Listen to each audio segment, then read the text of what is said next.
Hello, ladies and gentlemen, and welcome to ROMA Sports. We go around the world in America and talk sports. Tonight is a special night. We are going over the NFL draft. We already got the pick in. Number one, Raiders select Fernando Mendoza, number one. We all knew that was going to happen. Either that or everybody was going to get fired. Well, that goes.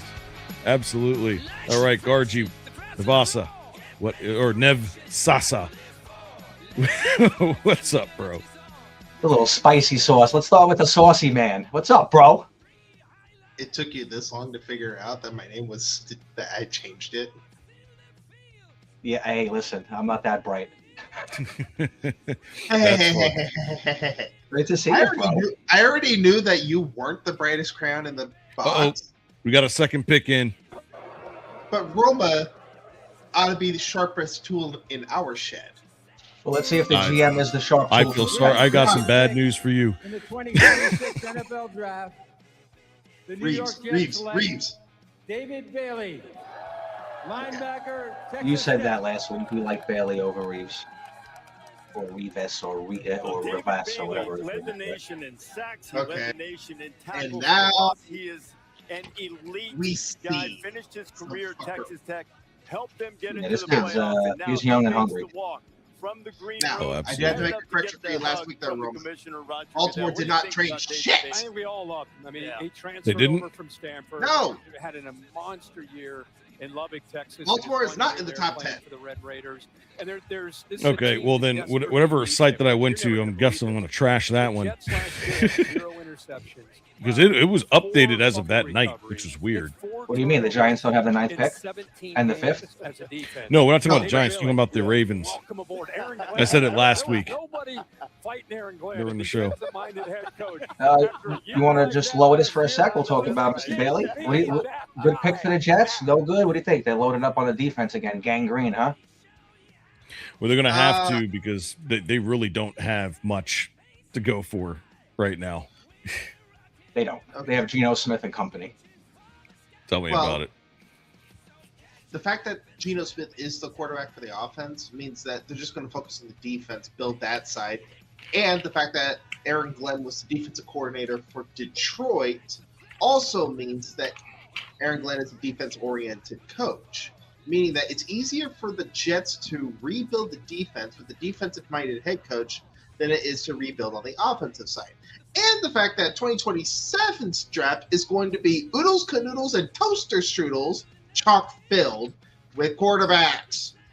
Hey, listen, I know we're super excited. We jumped the gun. I think a little false start on our family corporation here. You want to tell us what we're at, AK? Which one? You want to run us down? Roma Nation? Oh, yeah.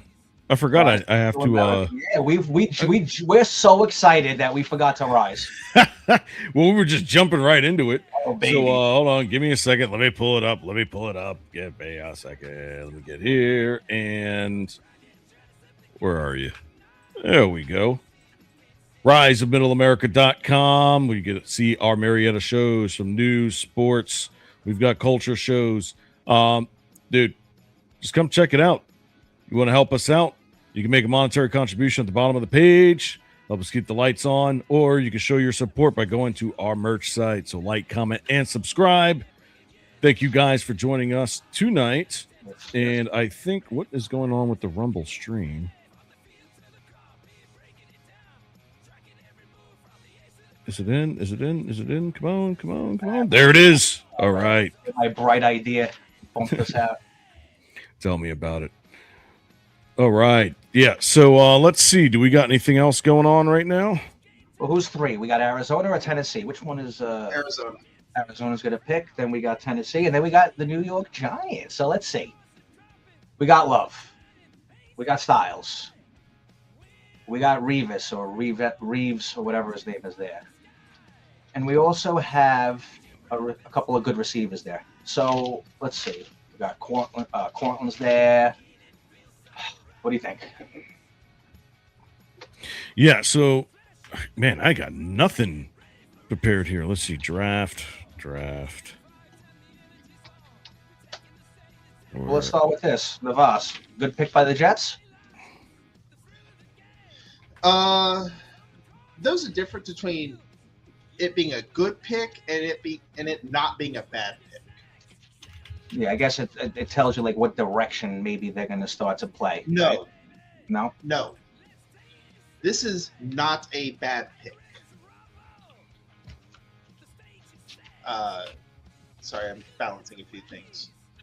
We all are. We all just kind of jumped in because we had we. You got to remember, we normally do this show at 10 o'clock, but because of the NFL draft, we had to jump in and do this kind of early, and we had none of our stuff up. But it's fine. We all know sports here. It's not like we're all dummies. Well, half at least. Yeah, you know.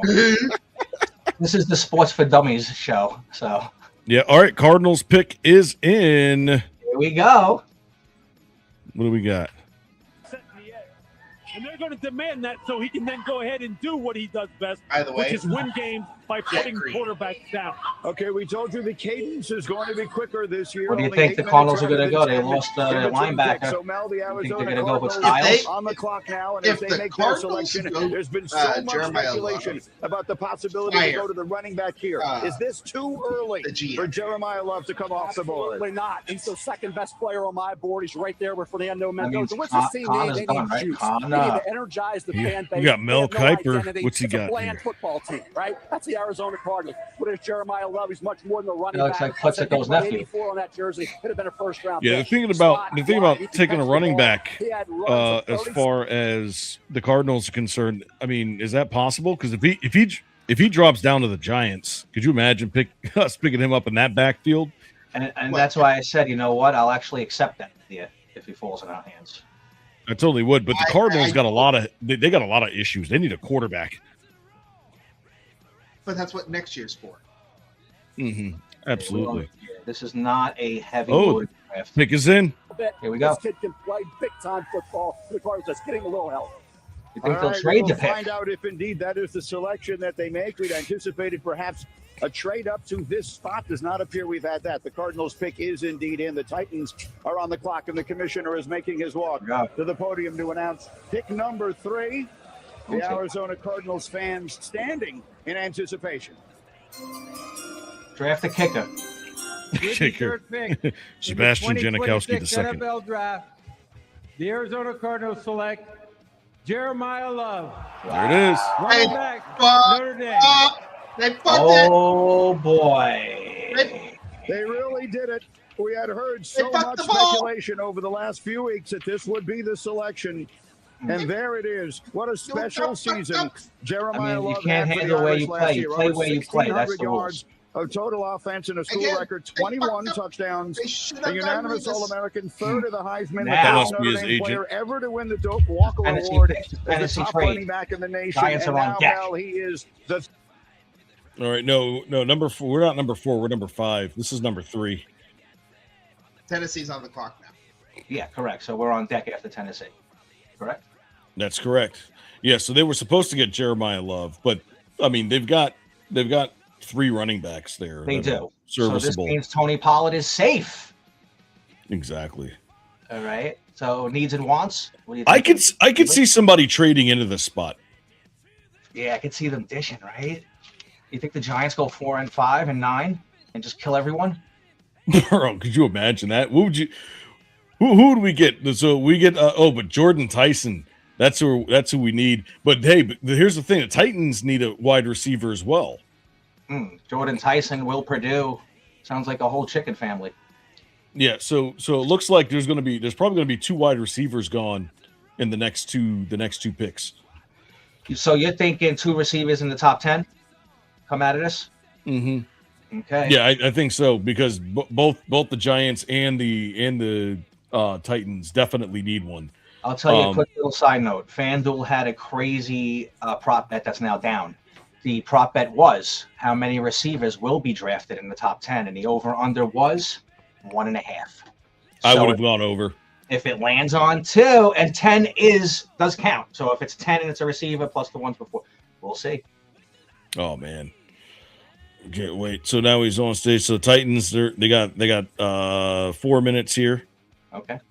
Thinking about Sure. trading, thinking about Tony picking. Dorsett, 99 yards on a Monday night against the Vikings. This kid in a blink. You watch him here. Yeah, he's what is gone. he going to do? He's going to take it to the house. Salty's back This is kid going to the boss. Arizona. He's dynamic. He had, like I He's said, out. all those runs, over 29 He's running to yards, Arizona. 26 We'll see. 15 runs the last 2 years that were game breakers for Brady. He caught the ball. You watch him. So smart a football player out in the backfield. Catches everything. That after the catch, forget about it. As I said, never fumbled the football at Notre Dame. Oh, wow. Nice stat. Not Has there ever bad. been a running Yeah. back in So, the NFL? yeah, I think there's going to be 2 back-to-back wide receivers going on here, unless the Giants are thinking about defense. But they got plenty of defensive players to pick for at number 10.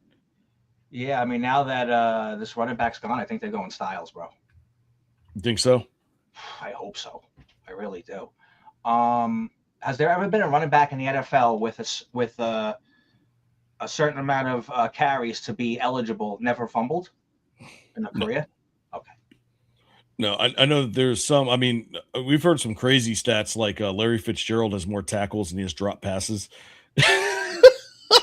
What does that say about the quarterback? He's making tackles, this guy, but he did play both sides of the ball, didn't he? Yeah, and you know how many horrible quarterbacks have gone through Arizona during his tenure? Yeah, I think it's like 37. I think it's like 37 drop passes and like 43 tackles. Wow, that's like the guy who wins the Heisman on offense, but who also led the league in Yeah. sacks. And I think all of them except for one were during interceptions. Wow, anomalies. Which is insane. Yeah, it's some insane stats going on. What do you got for us, Navas? Anything spicy? Now There we're it going to is. see what Tennessee does because Robert Saleh, although defensive coordinator, really wanted Jeremiah Love. Yeah, Dable too. There wasn't any leverage to work with. It's not like he had 2 first-round picks to go ahead and say, wee! Question: when Dable won Coach of the Year in his first season as the Giant coach, and then went to the playoffs, did he have Saquon still? That was Saquon's last season, or was Saquon out the door already? No, that was Gable's last season. Dable's first season, was that Saquon's last season? No, I'm pretty sure that Saquon had 2 seasons under. Okay. Because Saquon's a very similar back to Love, so they really wanted to probably. Ooh, Titans pick is in. Here we go. They're going quick. Tennessee Titans will be making their selection. In fact, I see on the screen behind me that their pick is in. With new coach Robert Saleh, you see him there. Ooh, Robert Saleh. That's a He's that's in the a house. Of different directions here, Booger. What are you Man, I do anticipating? know that the Patriots coach is not in the house. He's in Bro, rehab. Artemis 2 can see the shine off the top of his head. Oh, good. They got to help their star players. Oh, Are you going to help Cam no. Ward or are you going to help Jeffrey No. Simmons? Which way do they go? All of those great Ohio State Extra defensive players remain on the board if that's the direction that Robert Saleh chooses to go. Arvell Reese. You know, we used to having Cleveland pick in the top 3. I'm very surprised the Browns All of ain't them here. expected to be drafted early here tonight off that outstanding Buckeyes defense. Will that be the direction Tennessee goes? We'll find out in a moment. Here he is, the commissioner, Roger Goodell, making Don't his take way the to Giants podium pick, to please. announce selection number 4. They would do that too. With the 4th pick in the 2026 NFL Draft, the Tennessee Titans select Carnell Tate. Okay, a receiver. That's fine. Yep, there it is. There's number That's 1. one. That's Bye, Buckeye. 1. That's one. Okay. That one sends a charge through this crowd, and wide receiver It's strikes blue again. time, big Carnell Tate blue. is the 6th Buckeyes Now, wide receiver how far down to get does drafted in Arvell the reach? first round in the last 5 I think he might drop to drafts. 7. He started Who's 12 after games G-Men? opposite Redskins, Jeremiah Smith Vikings, the past anybody 2 in seasons, particular there? caught 103 Well, yeah, balls Giants have for 5. 13 touchdowns. Mel. Browns He's a at ready-to-go 6. guy for the NFL. Precise route runner, I don't great know who's at hands, 7. great character, And great Jets got another approach, pick, great don't extracts the deep ball. The So Jets for have 2 Cam picks? Ward, the key guy Let me see. is So the getting Cam Giants, Ward the at an Giants are elite next. level. The He Browns showed are this after season that. late. The He Commanders, would be the that guy, Saints, quarterback the for Chiefs, Tennessee and then the Titans. Giants again. Oh, my God. A safe pick. You know what you're getting. By the way, he'll also block as What well. quarterbacks Very are still left? Ty player. said, who was Great that? And player the kid for Beck, Ohio right? State. Anthony Carson Beck. Beck ain't Carson Beck. Carson Beck is day 3. Easy. Right. There's no quarterbacks in this draft. Man. Here, I'm gonna keep this up. I'll be right back. Receiver that you think about in the top 5, but you know what you're getting, Lou. You know you're getting a solid guy and he doesn't drop the football. Yeah, look, we talk all the time about how do you help out young quarterbacks. You got to get a weapon. And he had a quarterback thrown to him that I really wasn't too keen on. Elikayo Manor, who I saw at Stanford a couple years ago, he led the team as far as wide receivers are concerned with 515 yards. Only one other team had a wide receiver who led the team with less yardage. I mean, with more yardage. That's just above 500. That's the New York Jets. So they need more weapons on the perimeter. This guy is silky smooth now. Silky smooth. And he catches everything. What a great pick for Cam Ward. I promise you, he's happy right now. And when you understand what new offensive coordinator Brian Daboll is going to do, I think he loves Cam Ward. He wanted to pick Cam Ward when he was the head coach of the New York Giants. Now you have Cam Ward as your quarterback when you're the offensive coordinator in Tennessee. And I think now he has a weapon on the outside. And so you get an opportunity to fairly judge your young quarterback. You got to get your young quarterback a playmaker. And Carnell Tate. Okay, I got him. He's going to be asked to be the number one. At Ohio State, he wasn't the one. How does he adjust 3 and 4 when the coverage is rolled to him? How does he adjust when the game plan is for him? That's something he's going to have to adjust to. But as far as being a solid state guy, 3 he catches the football with his 4 hands. minus 3 is 1. 1 through 7. 3 and 4. I'm crazy. What happened? Yeah. I just had to pick 2 numbers. Oh. He's like, pick 2 numbers from 1 through 7. I was like, 3 and 4. Ooh, the Giants pick is already in. Yeah, here we go. Study Styles, Buckeyes. They're flying through. Hey, 2 Buckeyes in the top 5. What does that tell you about the school? Just saying. Absolutely. But yeah, this is gonna be interesting. I'm pretty sure YouTube is gonna flag this video for the music. I hope not YouTube. It's stuff in the background. Be kind, rewind. But if you guys don't see us there, you can go over to Rumble. You can find us there. You can go over to X. We're also streaming over there. They can't control all 3. No, you can't. No, so yeah, I think they're probably going to go with. Let me see here. They're looking at this kid as a young Hopkins, ready to go.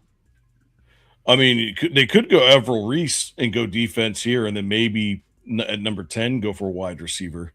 I don't know. If I was a Giants, I'd take Styles right now and then a receiver at 10. I mean, you got Carnell Tate that's still on the board. Let me see. And then Mekhi Lemon from USC. Who was the quarterback for the Trojans? Oh, geez. Jordan Mayava. Second-year kid. Transferred from UNLV. Oh, wow. Look at that. What I want to know is where that 58-year-old edge from Miami is going to go. I mean, he's not really 58, but if you see his hairline, you'd be like, what the hell? Talking about that, did you hear on a side note, J.R. Smith, ex-NBA player, has just graduated the University of, I believe, Virginia. So I asked Liz, I said, hey, I know he only played 1 year of – he might have came out of high school. Is he eligible to play NCAA basketball? He has to do 1 year of college. Oh, well, he's graduating, so I guess that's out the window. Yeah, he has to do 1 year of college, or he has to be at least 20 years old, I think, 19 or 20. Imagine J.R. Swishy in the college. Oh, geez. There, they got a commercial going on. That was my man, Rolling Thunder, bro, as in Nick. Mm-hmm. Rolling the 3 like a dice when he hit the big 3.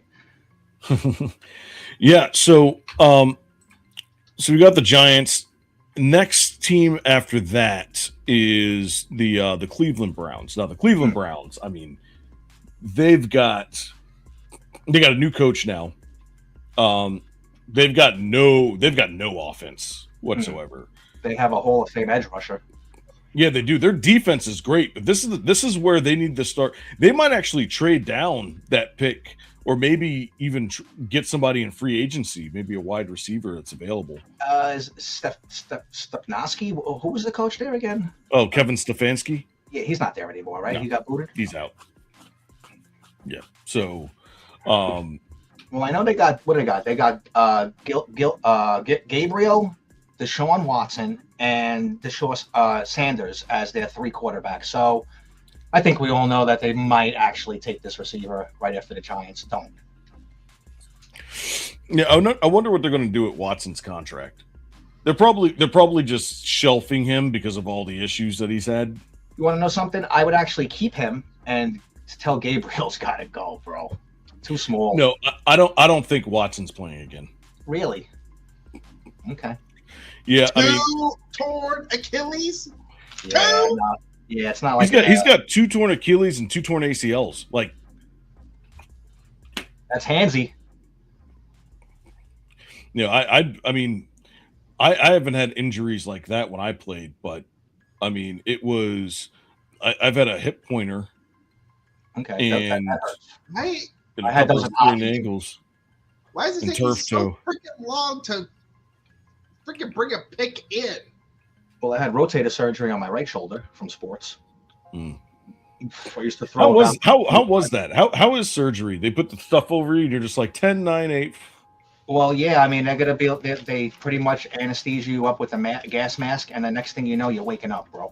You're in dreamland. Oh, so it's like, yeah, bro, and it's all done. It's all done. You can't move. Fucking, it's all crazy. But let me tell you something. Surgery was super easy. Rehab sucks, bro, for a shoulder. Well, yeah, rehab. You're meant to cry because you're restoring function. Right. Here we go. And here comes the commissioner. This is big. To make the I might break my computer, ladies and gentlemen. Special guests along to help him do it. Right. Come on!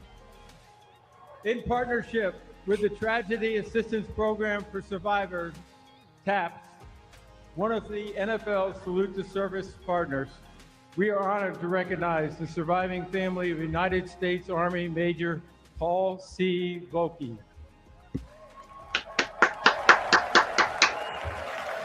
Right, baby. Major Volke sustained tragic, fatal injuries while deployed in Afghanistan. He is survived by his spouse, Tracy, and their 2 sons, Andrew and Benjamin. Major Volke was raised in the Hudson Valley and was a lifelong fan of the New York Giants, a tradition he proudly passed on to his sons. Volke family, take it away. All right, here we go. With the 5th overall pick of the 2026 NFL Draft, the New York Football Giants select Arvell Reese, linebacker from the Ohio State University. All right, we got one. At number 5 overall, that is Bro, the highest this pick defense John Harbaugh is team going to be has disgusting made his head coach next career. year. It takes Styles This at one is 10. the guy you send off the bus first. Oh He's my 6'4", God, these 2 edge 241 rushers, pounds. He ran him and what's his 4.46 name?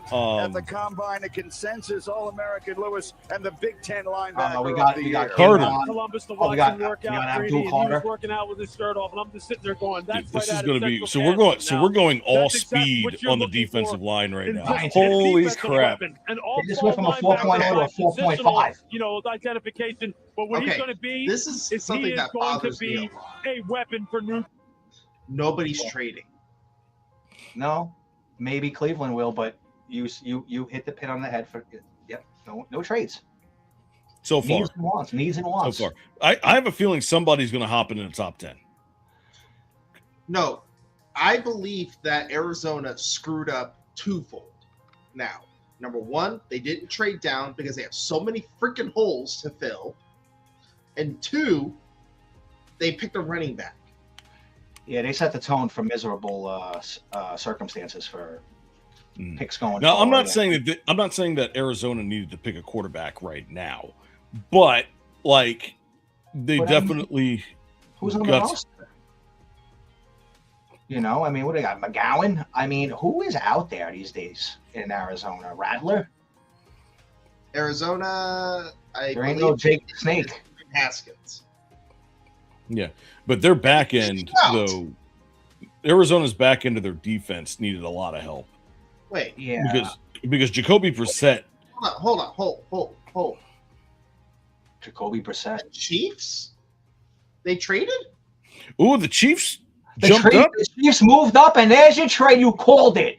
Cleveland is the victim of a trade. Here we go. Hold on, they're still looking at Avril Reese here. Look at my guy. Ready to make some noise? And again, points allowed this year for Buckeyes defense led the league. I think we gave up like 8 points a game.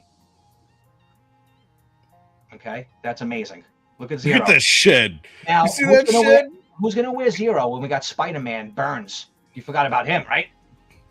What? Look at this. Wow. Oh my God, this is going to be a disgusting defense. That was a 10-second bull rush. Yeah, right. of a man that was like 340 pounds. Yeah. You guys ever watch that great movie with Kevin? By the way, I didn't realize this. You guys still have Thibodeau. We do. We have Kayvon still. They're going to keep him, I think. Yes. Because of what happened with Lawrence out the door to Cincy. And that's only a 1-year deal, so he's going to have to prove himself in Cincinnati, and it's win or die in Cincy. Burrow might be out at the end of the year, so we'll see about the Bengals. Dude, let's see if Burrow can survive the first quarter. Yeah, they got the worst offensive line like in the history of football, bro. Like, how do you score 30 points a game but give up 31 points a game? That's insane. Yeah, no offensive. How do you have no offensive line and no defense? Yeah, man. I mean, it just doesn't make any sense to me. Well, the Chiefs were number 9, right? And they're trading at 2 spots? I don't think they're trading the 9th pick. They might still own that pick. Do you still have the board for picks? They might have gave future picks up. Yeah, that's true. Especially now. I mean, the Chiefs also are a team that are suffering from an offensive line right now. Yeah, they're not taking a receiver, and I'm sure Navasa will agree with Worthy and Rice there. You're not taking a receiver. Oh, yeah, that'll be fun. I actually would not. There it is. Okay. All right, talk to me. Okay, here it is. Look at that. You got the 9th overall pick, the 3rd round pick, and 5th round pick. Woo! So they swapped 3 spots. Okay. Look at the teams they jumped. Washington and New Orleans. What are we looking at there? Dude, I'm not. Wide receiver, Arizona State. I'm not disappointed with that trade. No. On a side note, I do think the Saints are looking for a receiver immediately. Although that here he comes. That does also tell you how empty pool. They're going to take Styles. Yeah, and that's it. That's the 2 wide receivers. With the 6th pick in the 2026 NFL Draft, the Kansas City Chiefs select Mansour Delane, defensive back, LSU. They moved up for this kid. Pull up our resident GM, Navasa. Pull up his card. See what this kid's packing. Well, quarterback out of Jalen Watson. You know who this would get as well. So they had a need at this position. Mansour I'll give you a real good name. Ready? In his only season at Derek LSU, transferred after 3 years at Virginia Tech. No doubt. And when he got to LSU, what do we the got first thing you have to ask yourself is, can he play man coverage? Can you line up and play man to man? You can check that box. Number 2, can he play zone coverage? Can he play off? Can he read the quarterback? Who was the Hall of Fame strong safety for the Chiefs that recently retired? Does he panic when the ball is in there? Your what's his face over there? He was a safety. He was really good. I think he was number 32 or something like that. They're trying to go back to that kind of style of like all pro safety cornerback. Like I dare you to throw it type of guy. Mm-hmm. I mean, he is number 1 corner. So there you go. Well, what was Trey McDuffie? Trey McDuffie. He's on Arizona. No, he got traded from Kansas City to, I think, Washington. Okay.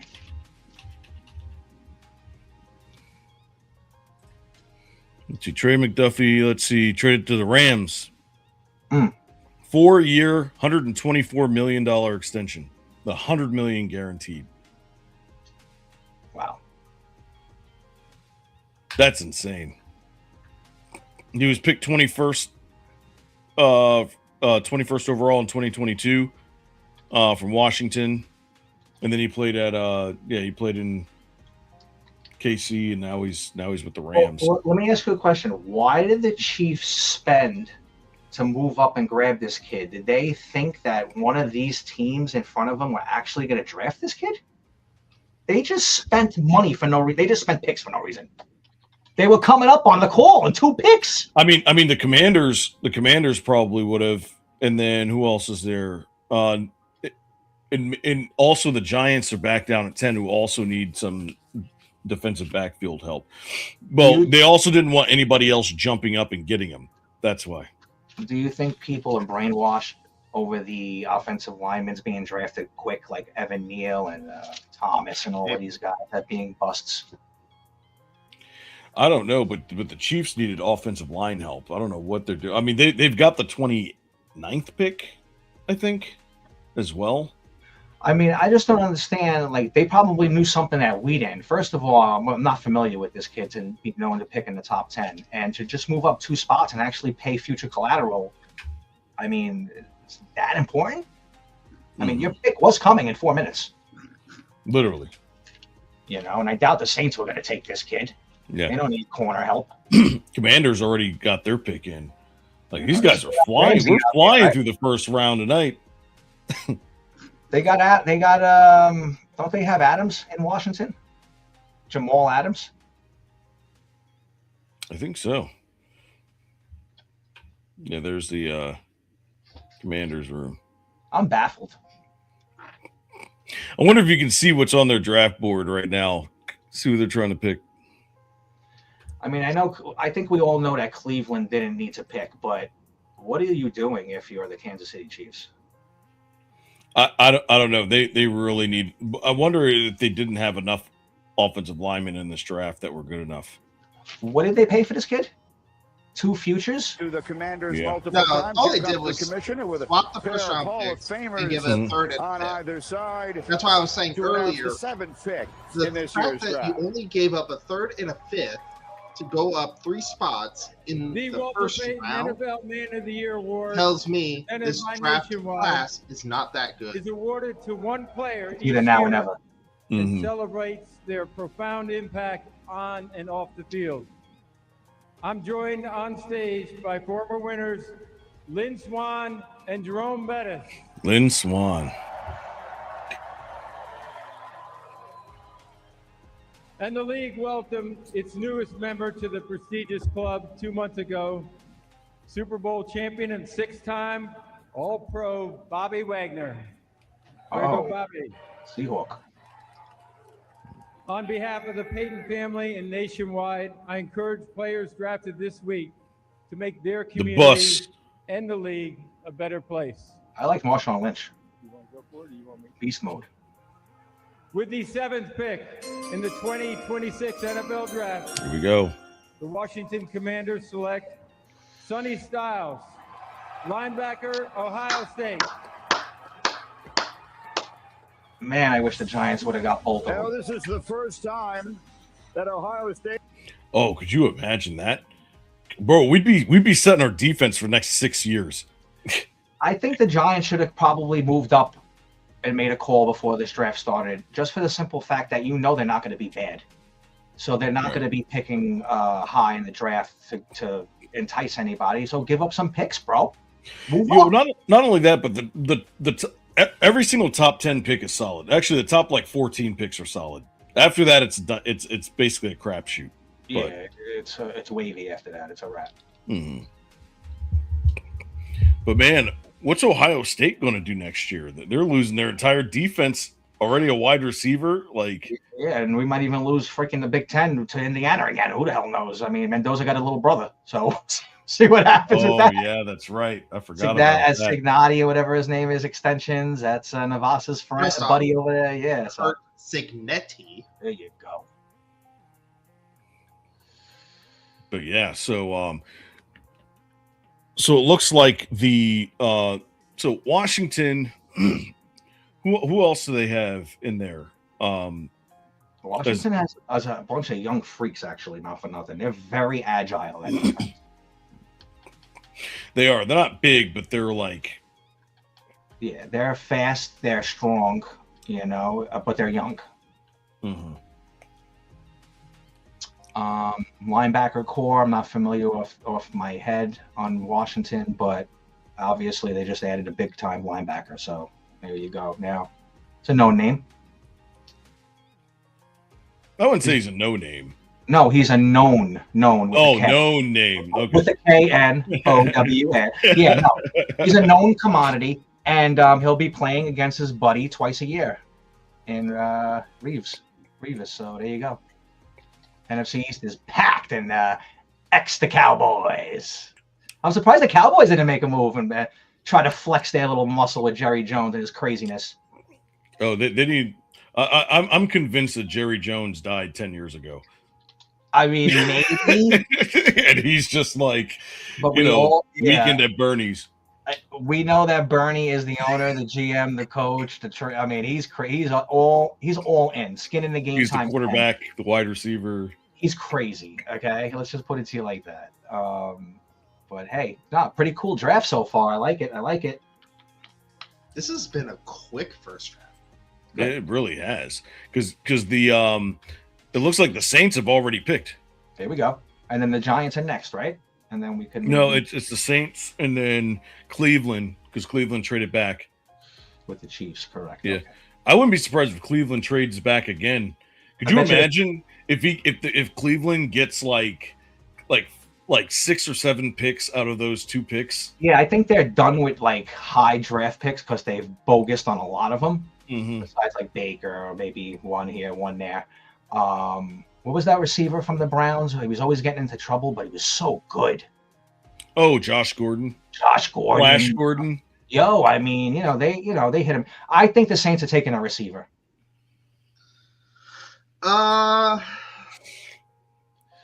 What are their needs? Because didn't Cam Jordan, didn't he retire? He did, and Taysom Hill, he can't do it all. He can't QB run and catch at the same time. Well, he could, but he can't. Could. It's not like he hasn't tried yet. The triple immaculate, but hey, we'll see. I mean, they don't have Michael Thomas no more. He's retired or injured. They don't really have any known receivers, and they traded Shaheed, if you remember, to the Seahawks. So that was their best guy before the trade deadline. Man, yeah. So maybe they'll go for. I mean, they're not going to go for a running back. That's going to be a stretch right here. No, they got Kamara still for another good 3-4 years if he stays healthy. They got that kid Howe at QB, if that's how you pronounce it. So let's see what they do. Right. Oh, Fernando's talking right now. To be officially drafted. It is such a blessing. And, sorry, 1 second. I need to post on LinkedIn. He's getting paid for this. Boom, posted. Now it's official. Anyways, to answer your question, it feels... Wow. Well, you could definitely kiss YouTube goodbye, because I thought that was a just a like an actual interview. He's a good kid. Boy. He's a good kid. There was a kid in the draft, I think 2 years ago, that I actually thought was going to go top 2, and he wound up going out of the first 15. Remember the Titan kid, Will Reed? What's the QB's name? Which one? I think he got drafted to the Titans eventually. But he was Will supposed Levis? to. There you go. Will Levis supposed to go top 3, top 4. Wound up going like 16th. And you never know. Do we just not talk about Shador? Shador didn't get drafted? Well, Shador was a top 10 draft expected, and then met all the way down to the 5th. Well, I mean, that draft was not a quarterback heavy draft, as we can see right now. But when you look at like when Aaron Rodgers dropped down to 24, I think that was even bigger because. But if you really think about it, it was probably because of his attitude. different game, less running quarterbacks. You had more of an arm in that draft with Roethlisberger and all those guys. Was that the Roethlisberger, Eli, Phillip Rivers draft? I don't think so. When was, because he was what, 2005? Aaron Rodgers, Aaron. Roethlisberger, my bad. Aaron. Aaron. Out of Oregon. Yep, 2005. It was Alex. It was the Alex Smith No. Don't you blaspheme thy name. Aaron Rodgers was Cal. Get it Cal. Cal. No way. There you go. And I know this because Jeff Tedford was his quarterback's coach. Love it. Out of Cal. Put respect on the name. A resident GM. Love it. Draft in the two versatile offensive here we line. go. All right, so he's his best available. Two receivers. Oh, remember that the pick on DraftKings on FanDuel 1.5 was still not there yet. Selection is in, and the commissioner. Here we go. Well, no, there's two of them right there, right? The 8th selection in this draft. Left. This is what's left, not what's them. That's right. Yes, you got two. You got 3 picks left. Here we go. Second pick of the night, but here comes New Orleans. And the commissioner, Roger Goodell, ready with the announcement. Ba, ba, ba.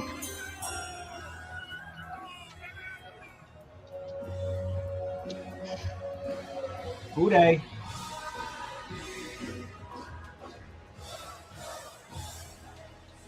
God. I hate John Mellencamp. Is that John Mellencamp? Who is that? Who sings that song? Sweet Caroline? With the 8th pick, Probably.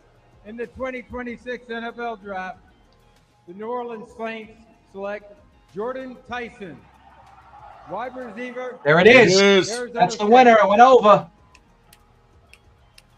Well, there you go. The talent like is that? unquestionable. Injuries are the only questions. We know about the torn ligaments in 22, the hamstring that lingered into the combine. But he was spectacular when he was on the field. All Big 12 each of the last 2 years at Arizona State, 136 catches, 18 touchdowns, Mel, and he rushed for another. He is a talented football player. He was my clear number 1 wide receiver in this draft. You think about where he can be. And he got to play with Scatterbull last year. During his career, but if he stays healthy, he can be. Was it last year or the year before? Right? I think he's a sophomore, just left. You like it? You like it? He cuts. He's got legs. Separation. Yeah, but he also has an injury history. Here we go. Like I said, I'm not a fan of it. And then if you compare to the last round 1 Arizona State wide receiver drafted, I believe that was it was back in 2019. I forget his name. Deion Coleman? No. It's similar to Najee Harris. Not Warren. Warren? Let's see. N'Keal Harry? N'Keal Harry. Yep. N'Keal Harry. So, N'Keal Harry. Now, that right there gives a little hope. A man willing to kneel. Oh, yeah. Now, let me ask you a question. Absolutely. G-O-double-D. Now, let me ask you guys a question. No, this got to be a leg injury. This got to be an ankle. This got to be under the hips. You're playing 88 games on turf at home. Is this a good pick by the Saints, knowing of these injuries? Yeah, I mean, they already got another injury-riddled wide receiver. That's so I mean, if they can get these two like on the same page, get their health up, I mean, this is going to be a pretty dangerous offense next year. Just trying to guard both him and what's his name? The original Mr. CTE. The original. I'm drawing a blank. I'm sorry because I was thinking. Oh my God! Yeah, I was thinking about something in particular. I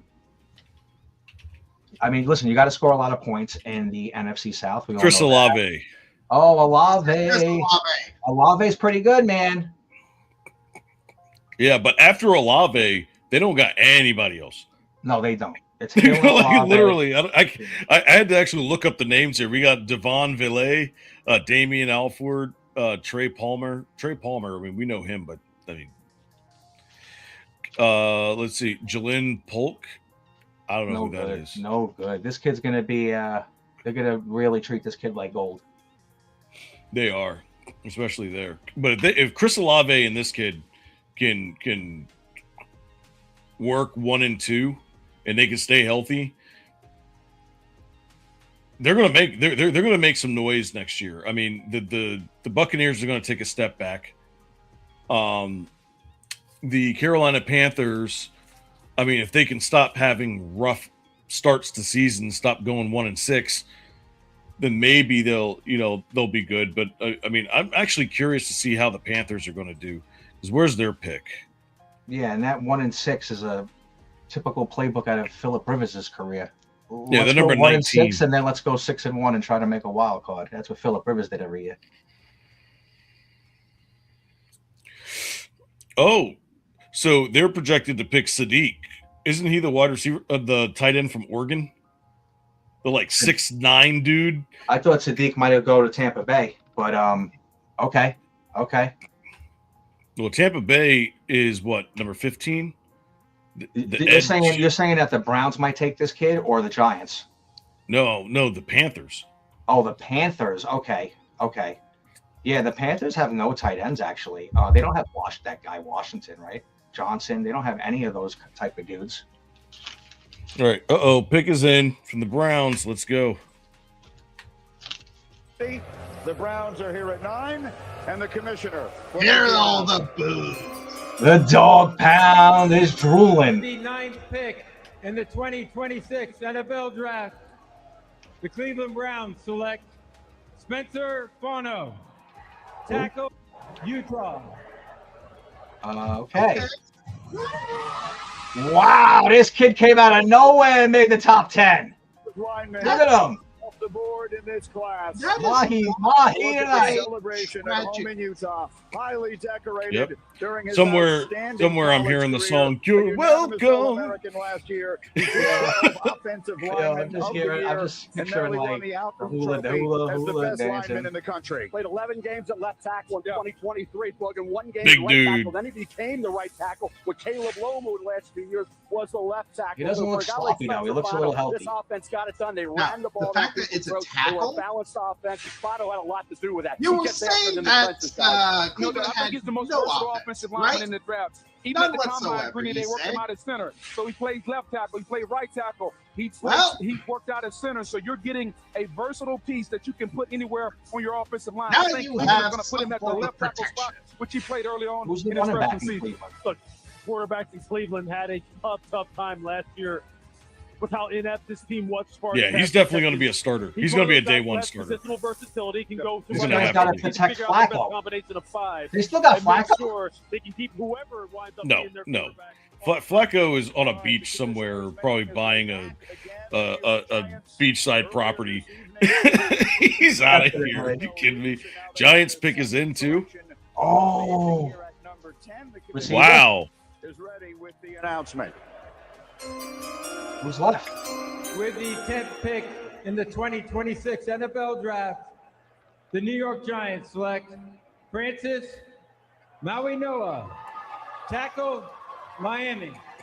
2 back-to-back Samoans? Oh, man. So back-to-back offensive tackles. Back-to-back Samoans. Francis Back-to-back Mauigoa, they call him CC.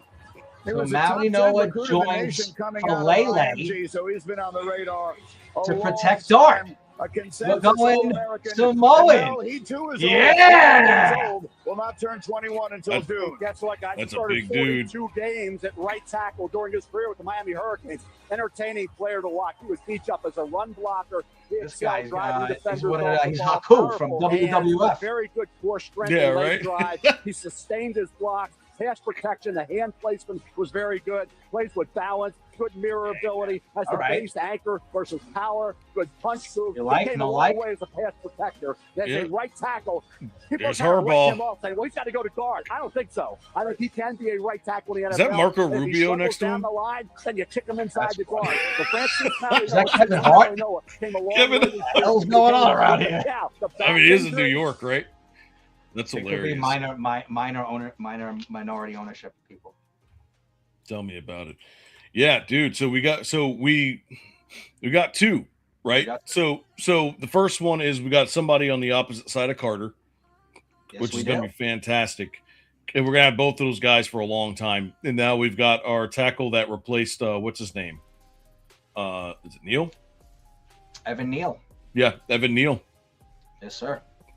Well, Evan Neal actually he's still with us, but he took a smaller contract. Yeah, and he also looks smaller. I believe he lost about 50, 60 pounds. Is that what he needed? He probably needed it. I mean, wasn't he good on Alabama? He was. I mean, he was a top tier guy. I mean, he was. See, I don't know. These quarterbacks make a lot of players look good too. The quarterback gets the ball out and throws touchdowns and doesn't get touched. All of a sudden, the offensive line gets recognition. So hey. Exactly. All right, the Cowboys pick is already in as well, so I'm going to keep this down. I got to go grab my food from outside, so I'll be right back. And now you have a guy that when you need that tough yard, when you need to line up and be physical, you can run behind CC Malnoa. Certainly, I mean, hey, listen. Kind of team, Probably one or two surprises, right, in the top 10 that we really didn't think about. What do you think? On the line of scrimmage, perhaps a few surprises here and there. I'm told, by the way, the Dallas Cowboys. But what was the tone setter? What was the tone setter of the night? Who ruined everything? Arizona. There you go. Trading. And of all things, getting Jeremiah Love was a literal domino to fall. Yeah, they pretty much control the fate for the next 5-6 draft picks. So by doing that, I'm throwing a screwball into it pretty much because you don't draft. You could, but again, lifespan of a running back is 6 years on average. It's the shortest span of a position player in the National Football League. By wasting a pick like that, knowing that you need better needs, I don't know. I just thought that was really weird, and that definitely did, like you said, domino effect stuff. So.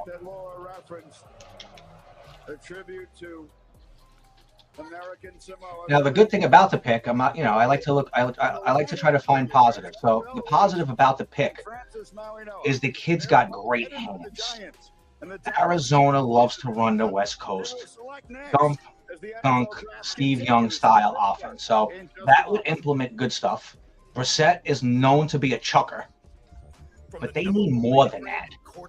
They do have McBride, but the other 10 guys on this side, 9 guys on that side are really not good. They're not that good. What do you think? Well, you know what this tells me about Arizona? Marvin Harrison Jr. is not developing. Find an ego retailer near you. He was injured too, and that really set it back. But you think he would be a little bit more name explosive, stat explosive, because of the the draft order he came out and the numbers he put up and all that good stuff at Ohio State. But yeah, he's been a disappointment. Without a doubt. But you can flare less. Which, by the way, Trey McBride, Mount West represent. Oh, look at you. Colorado State, baby. Love it.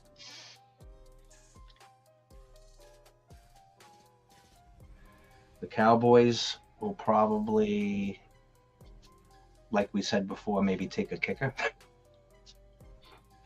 They have the best kicker in the league. Don't they have the Aubrey or something like that? The kid kicks like 80-yard field goals. You don't say. So you don't have to worry about that. Too bad you can't draft a new owner. Nice. I mean, technically you can. Technically, in a world of chaos, there comes a decision to be made. All right, what I miss? You missed an anthology. Oh no. No, I mean, hey, I was just joking, saying that the Cowboys might take a kicker, and then realize they have the best kicker in the league that kicks 80-yard field goals. So there you go. Nah. Brandon Aubrey ain't Cam Little. He ain't Greg the Leg Zerline in his prime. But no, we were talking about the disappointment in Marvin Harrison Jr. Yeah, I think a lot of that is, well, first off, is confidence. Because of who's throwing to him and where we are as a team. I understand. Yeah, exactly. So he definitely has a confidence issue. But he does have games where he shows where he can actually do, because he's got great route running. Well, most of the time. And then when they need to count on him is when he kind of slows down and lets their tight end kind of take the show. And that's why he's got so many yards. Now, quick question. Does he have the letter H in his back pocket, Heisman? I mean, didn't he win the Heisman, Marvin Harrison Jr.? No. Might have. Let me see. Runner up? Probably. I know he was battling. Just a disappointment, or even if he does have that trophy of the Heisman. He finished fourth. Fourth, wow. Mm-hmm. Ain't no Mike Williams.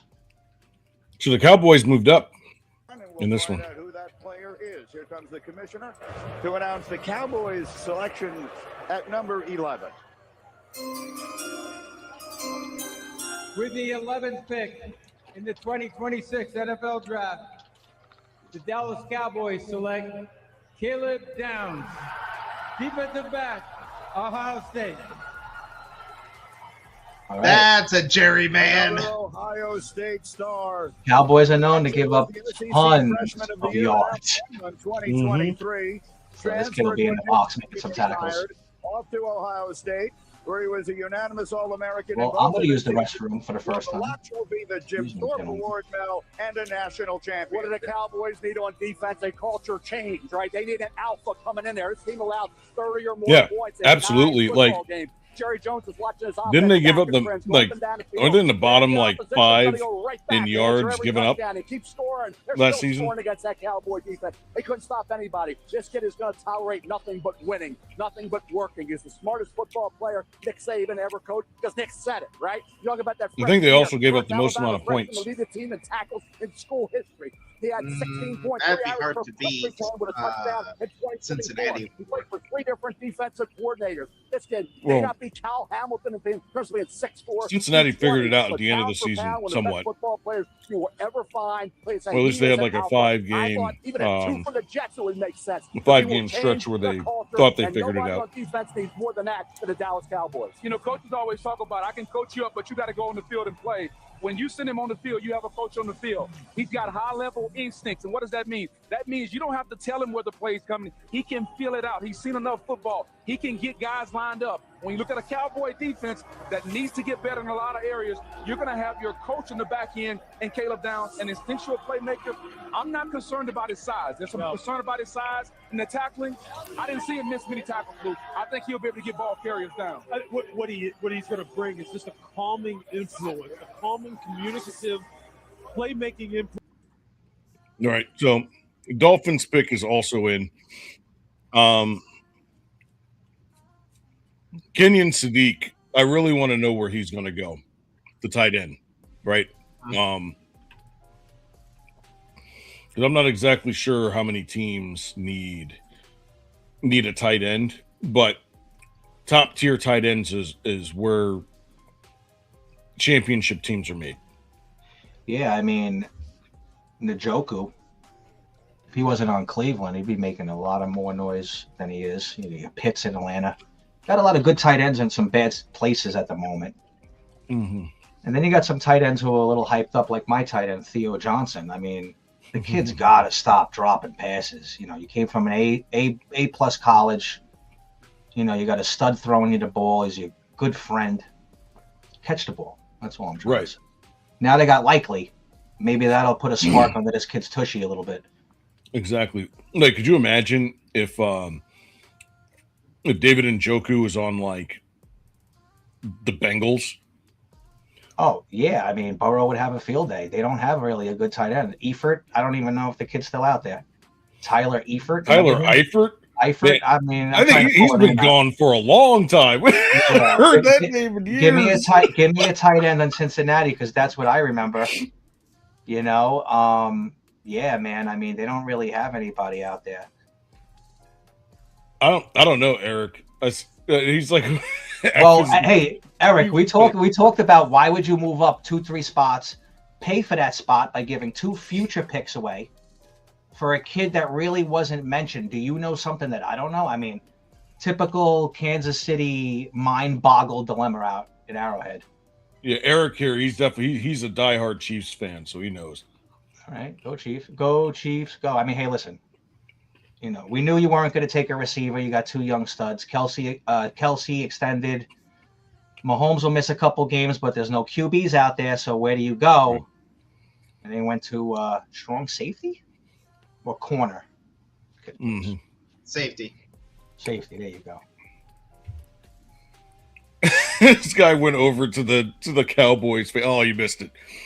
He went over to the Cowboys fans and was high-fiving them and stuff in the crowd.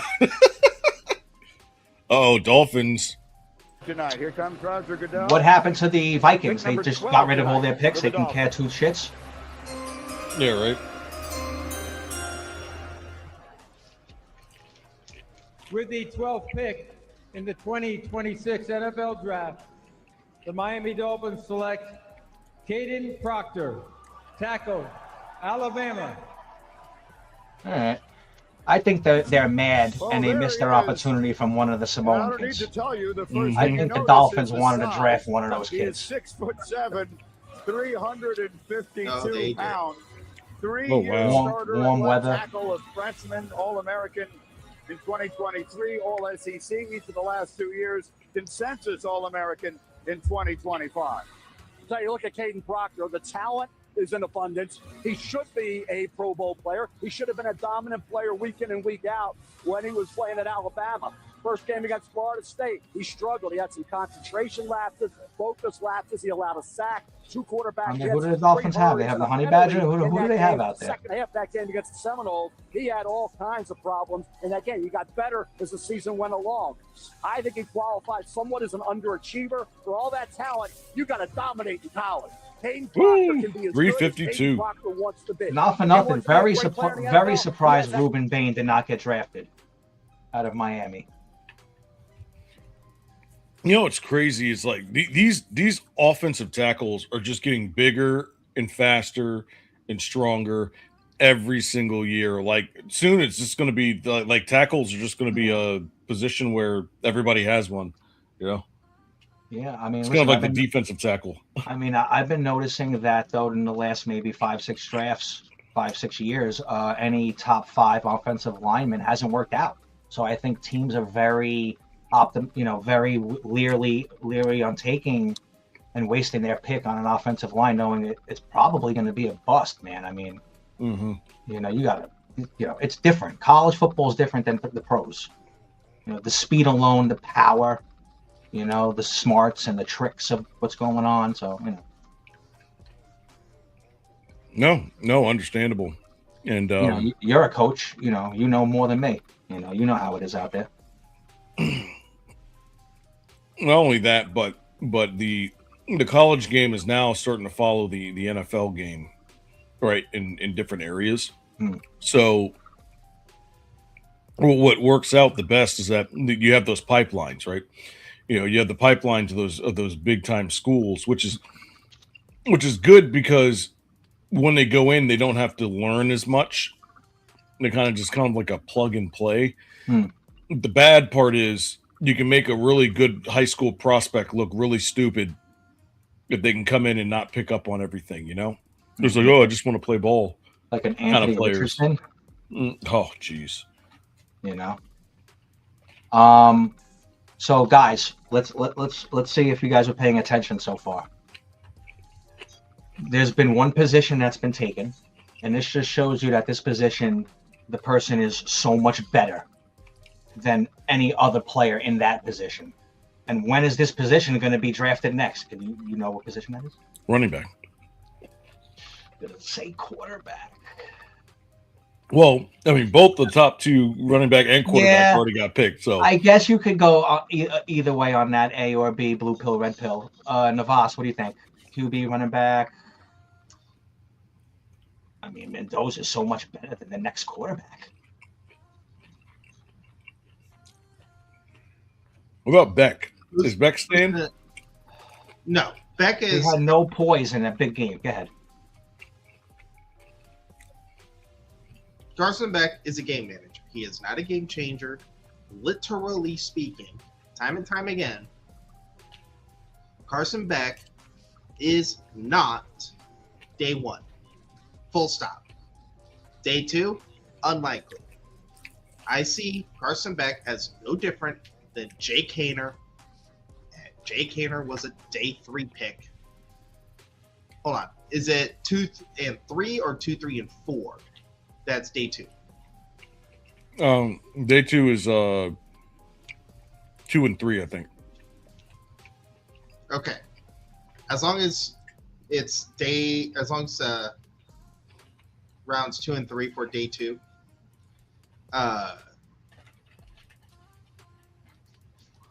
Well, like I said, I have no faith in Carson Beck. He is a game manager. No different than Trent Dilfer or Jake Haener. Brad Johnson. Well, listen, I want to know, what are the Dolphins doing? Because they got rid of Tua, and in the last game of the season, they started this rookie kid. He was like 19 years old or whatever. So did they get anybody? Yours? Yeah, yours or whatever, with an A or whatever his name is. Yours. Now, yeah. Did they get anybody on the offseason as a QB? Yeah, Malik Willis. I mean, that's your opening day quarterback. What are we doing? Don't you think they would, instead of drafting who they just drafted, maybe take Ty Simpson? No, absolutely not. Dolphins would not. But they don't have a quarterback. Yeah, they do. Malik Willis. Malik Willis, and Ewers is not a bad quarterback. He was a rookie. Raw. Yeah, what's that? Quinn Ewers is raw. Yes. What college did he come Texas. from? Michigan State? Texas. Texas. I asked you that. I remember that. Good call on that Texas kid. I remember watching him in Texas. Texas. He did really well there, considering he's undersized. But outside of that, like he's got good quickness outside the tackles and some pretty good accuracy when he throws. So he left and Manning came in. Is that what happened there? Mm-hmm. Okay. Yep. And Manning is going to be. I think Manning is going to be worse off than Sanders. Sanders got game. I'm not going to front. Just need, let's mature. Let's stay. Let's keep our heads level. Sanders is competitive. And that feistiness will get you somewhere. Mm-hmm. It'll get you an extra yard. It'll get you an extra down. Yeah, I think Sanders is. The thing is that Sanders knows how to compete because his dad knows how to compete, right? That's why he was able to take Colorado and throw it on his shoulders. I mean, he had a ceiling there. Yeah, I mean, they did get popped bad, I think, in that last game, right? Mm-hmm. They got smoked. But again, that year, a special year for Colorado, father-son duo. You rarely get those to begin with. Just stay positive.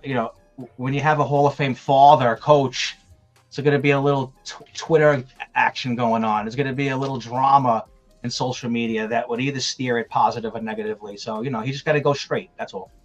Exactly. All along, after trading their pick, number 29, to Kansas City in exchange for Trent McDuffie. The Rams have done a lot of work on a lot of prospects, including Alabama quarterback Ty Simpson here. They've looked at wide Knicks down 6 minutes to go. The Rams have mulled this pick long and hard, and they are expected to go back to the offensive side of the football, Greeny. All right, Shefty, thank you. There's a team of There's four Ty on the Simpson. doorstep of the Just Super talking Bowl about a it. year ago. We'll see what direction they choose to go here. The Ravens will come behind them, followed by Tampa Bay, and then the New York Jets will make their second selection of the night. But it's the Rams who are on the clock. Could you imagine if they take Sadiq? With the announcement. Wow, that's out of left field. Bro, the Rams take Sadiq. With the 13th Well, when's the next pick time they're going to be in the this high? 2026 NFL Draft, Oh, the no. Los Angeles Rams select Ty Simpson. Wow. Oh. Alabama. All right, so this tells you that Stafford's got 1 year left. Learn behind the best. Number We one. have the first Hall of Famer. true stunner of The only problem is Nakua has got some issues off the field. I think he's into some drugs. I think he's into biting women. So he's in rehab. He almost lost his contract. He's got to be careful there, but I think he'll be fine. Would he go in round one at all? He goes. No, you want to talk about game Let's talk about Ty managers. Simpson. You see the big hug This is there. definitely one right He here. spent 4 years at Alabama. but Yeah, I started only mean, one of he them. joins the likes of one of the best who actually manages the game great in Matthew Stafford. Mm-hmm. You know, great pick. Quarterback was due. I was wondering when someone was going to pull the trigger. And solid pick by the Rams. Jason Simpson, who has been the head man at UT Martin Mel I am since not- 2006. We thought when the Rams traded 29 to the Chiefs, right? We thought that trade at I 29 am was going not to take Ty Simpson to put him in a spot where maybe disappointed Arizona will with have to the trade pick. in because the Rams aren't going to take him at 13. Well, the Rams took him at 13. Why would you do that when you're built for now with Matthew Stafford? Because they want the heir apparent, obviously, and They Ty could Simpson. probably have This gotten kid, Ty up till Simpson in the mid-November, second Lou, round. was a 21. Really? In the second round? Because most teams already have their quarterback situation worked out in some way, shape, and form.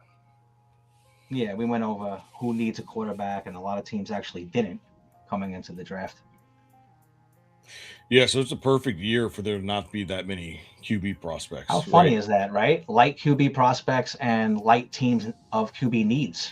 Yeah, and not just that, but there's a lot of developmental talent. Like, there's going to be some guys that get drafted in the third, fourth, or fifth round that are going to become like all pros, only because they come from a small school, or because they have an ability that they haven't tapped, or potential they haven't tapped into yet. They just need to be in the right situation. But that happens every year. You know, I mean, case in point, Tom Brady, pick number 199. Yeah. You know, but nowadays, I mean, the gap of talent from bottom to top has gone like this, but it also makes it very easy to figure out who the special talent is. You know, yeah, you got to look deeper into it. You got to look who's throwing that guy the ball. Is he that good, or is it the quarterback that's super good, but now you're good because he threw you the ball and, you know, whatever. Are people putting you in the right places to make you look good, or are you that good that you're doing it? So I understand totally. Absolutely. All right, who's up next? Next is the Ravens, the one I thought was that moved up to number 9, which would have been really interesting. But at what point do the Ravens start looking for a quarterback? Yeah. What do you think, Navas? Next year. Next year? Okay. Yeah, Think Lamar's so? still there, I can realistically see 2 or 3 years left with Lamar before the Ravens have to answer is like, Father Time waits for no one. Yeah, I mean, listen, you got to expect Lamar to maybe get tweaked up too, and then, you know, they're comfortable with Huntley being as the backup. So, you know, he runs a good an average offense to keep you relevant. But, you know, them hiring a new coach, I believe, in-house. I believe they took one of their coordinators and gave him a head coaching job. So now he's familiar with all the players that are there. And do they go outside the box, or do they hire inside? Jesse Minter was a defensive coordinator over at the Chargers. Okay, so they went outside and brought some guy in. Okay. So, you know. No, what you're thinking of as hiring inside is Buffalo. There you go, Buffalo. Okay, yeah, that's a whole other situation. I don't know what's going on with that ownership, but yeah, we talked about the GM over there being a little weird. I understand why Buffalo did what they did. And it's at what point in time do you just say we believe we've reached our ceiling? Yeah, I mean, they're trying to replace Diggs. I think that was their best receiver within the last 15 years, Buffalo. They were getting burned. Terrell Owens for a year. I mean, they're getting burned left and right with wide receiver picks. Keon Coleman, Shakir. These kids haven't really turned out to be what it is there. And Allen can't really beat everybody by himself. Oh, here we go. He's getting booed. 14th pick in the 2026 NFL Draft, the Baltimore Ravens select Olai Vavenga, Ioane, guard, Penn State. Olavana, my finger, and Ioane. All right, here we go. Vavenga Ioane, he goes by Vega. I have seen him described as they are controlling the draft, the Samoans. Yes, they are. For a guard, he was a 2-year full-time starter.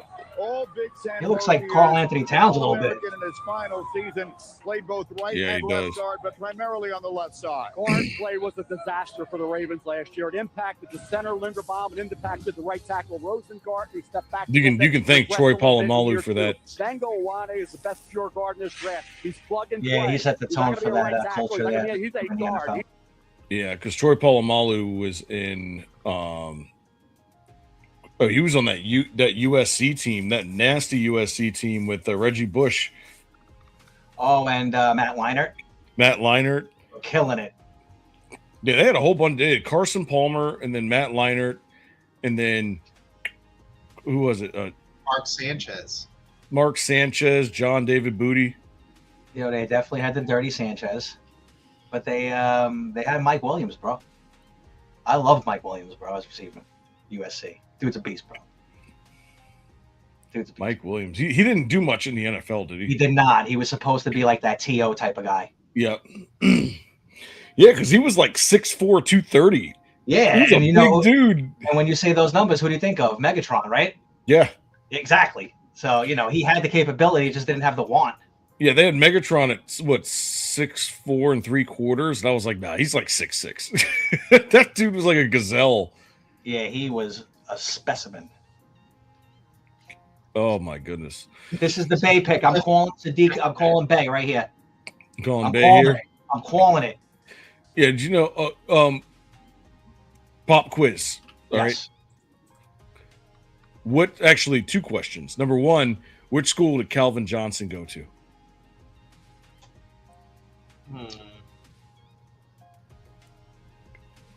You guys will never guess. If you don't know it, you'll never guess what college Calvin Johnson. I'm going to say he went to Kansas State. No. Okay. Can I get 2 hints? Let me rephrase that. Let me try to narrow the range, okay? Mm-hmm. Group of 6 or Power 4? Power 4. Oh, yeah, Power 4. Okay, so that means that they recently became Power 4 because you had to think about it. No, no, because I'm not sure about this particular conference if they're Power or not. That should give you a hint. Could I get one more guess? Shoot. Iowa. In the South. Oh. Now I don't want to be racist, but I do want to say Grambling. It's an all black Jackson State. No, FAMU. I'm stealing all your guesses. Hold on, I haven't guessed yet.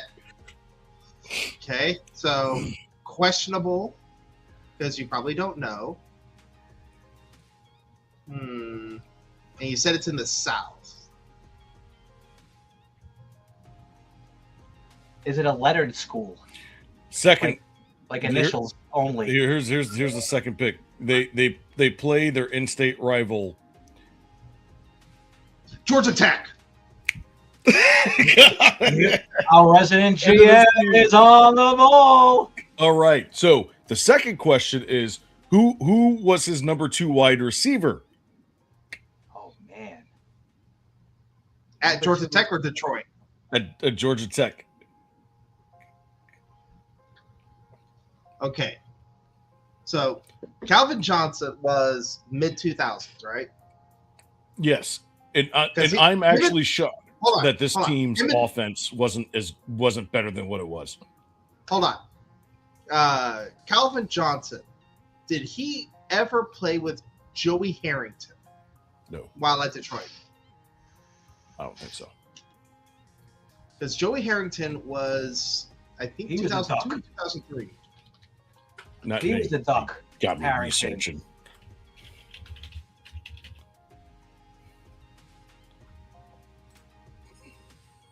Let's see. 2002. I think I know who he played with. I got to guess. You ready? Hold on. Joey Harrington was drafted in the same draft that David Carr was number 1 overall. 2002. I got my guess. Santana Moss. No, he was Miami. Yeah. He played on that nasty team with other wide receivers that were way better than he was. 2007 was when Calvin Johnson, Megatron, got drafted.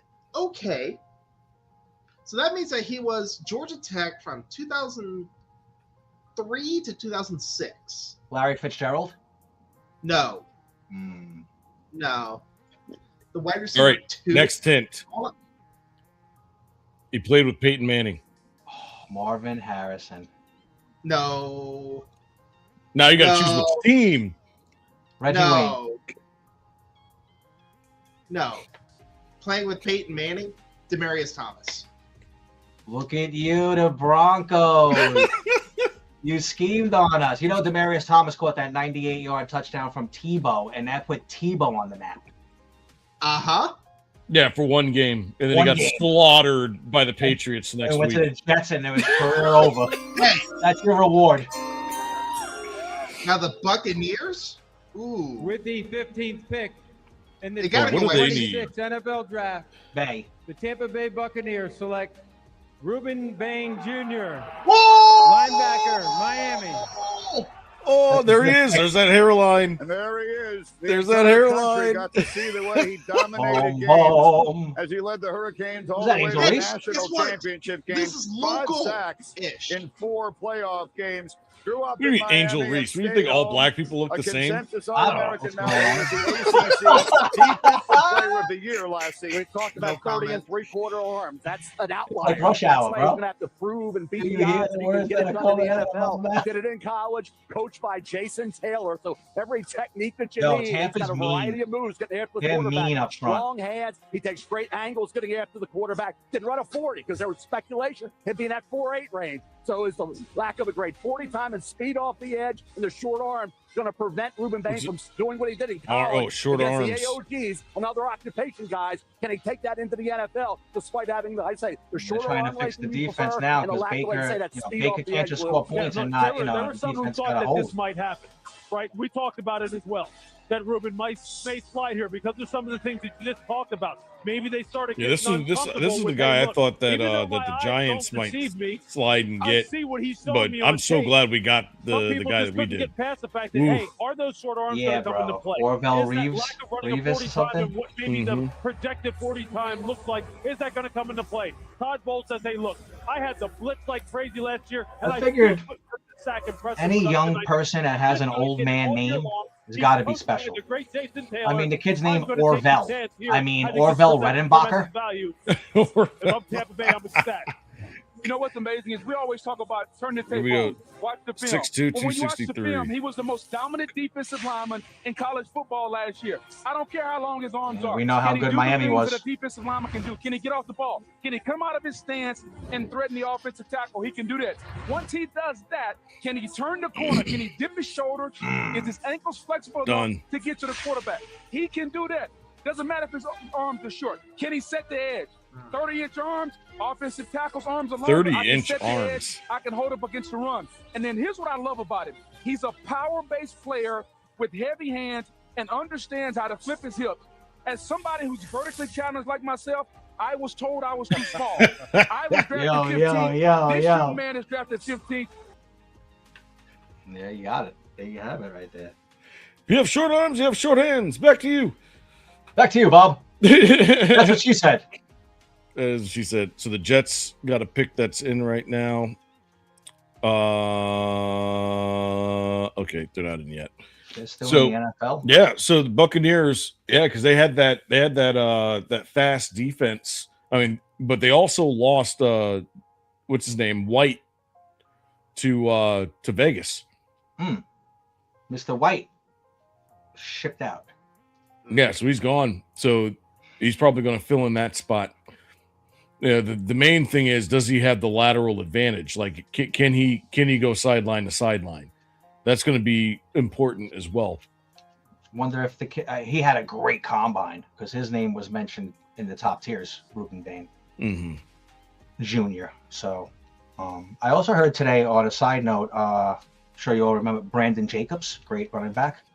His son, I believe, plays for Georgia. His son is 7 foot something. What? 300 and something pounds, defensive tackle, I believe. Tiki Barber said today that the kid, when is ready, is going to be number 1, round 1. Man child. Oh, jeez. Pull this kid up. 7 foot. And I believe his name is Braden Jacobs, not Brandon, like his father. Braden, I believe. So, I mean, let's look out for this kid. Braden Jesus. What do they put in the water? He's in Clemson. There you go, Clemson. Sorry about that. What are they Jets putting in the pick is water? in. What are they putting in the water? The New York Jets' second pick of the night. I do, but hold that at thought. number 16. He's 6'7", 325. With the 16th I pick 6'7". in the 2026 NFL Draft, 6'7". the New York Jets select Kenyon Sadiq. Oh, they took Sadiq, a tight end. That's a very interesting pick. His coach at Oregon, Dan Lanning, said we're lucky to have the best tight end in the nation. Geno and Smith last year, to Sadiq. Sadiq proved him right. He was the Big Ten tight end of the year. He had 51 catches and 8 touchdowns. Hell, he ran a ridiculous 4.39 at the combine. 4.39 at 6'7". His hearing is next early tonight. He's a rare talent, and he's young. He's developing. He's got to get a little better as a blocker. Jets had a tight end a couple of years ago that was just like this, I believe. You remember him? He's a chess piece, Lou, and you can move him around. He's more than a They're tight end. 6'3". He's an athlete. Either way, he looked like he's As 6'7" soon on as the I watched field. him Holy play, crap. man, you know what I thought of Vernon Davis. A tight end that size with that kind of speed. He's not going to be attached to the formation. You're going to split him out. He's too big for safeties and linebackers, too fast for the other guys that are going to try to line up and cover him. I think he's a weapon. He's going to be a matchup nightmare. And not only that, the ability to create explosive plays down the field, I think is what he's going to provide. If you didn't know what his position was, if you turn on Oregon tape and we got a chance to cover them in the playoffs, you would go, that's just a big, fast wide receiver. Bless you. And then you go, oh, he's listed as a tight end. That's exactly how they're looking at him. That's Wow, exactly look at that, huh? It's looking at this guy. He's going, hey, That look, was a man, double you don't need to be screen attached stat. to the poor. We're going to move him all over the place. After the combine, after the combine, the calls Right out of high school, huh? were about his football IQ. All right, so information he identified. it's funny he mentioned Vernon Davis. They love him out there. Vernon Davis because they say retired, and they have him as a Redskin. I see him as a Niner. I do too. Like he played. It was him and Frank Gore, right? Yeah. Yeah, sir. For all those years. One of the best, Frank Gore. Believe it or not, out of Miami. Yeah, and they all played off of each other. They did. Right. So, like, I mean, when you have a running back like Frank Gore, even though like a lot of people are leaving Frank Gore out of their top tier lists, only because it was longevity that got him all those yards and not necessarily a great season. But to even last that long has got to be credible. As a running back. Come on now, bro. Right? No, yeah, man. He just got lucky and nobody landed on him wrong because he was only 5'8". It's I think of I also think of Ron Dane out of Wisconsin. Similar big back style. With his long strides. Yeah, like I mean, could one stride be longer than the other stride? He was trying to have a competition with himself. Oh man, so let's go back here. Braden Jacobs. Yeah, offensive lineman, 6'7", 325 pounds. It is like, holy crap. Let's see if let's pull up a video. Yeah, this kid's outer world, bro. Like, seriously. This is definitely a lookout. This kid's gonna be something.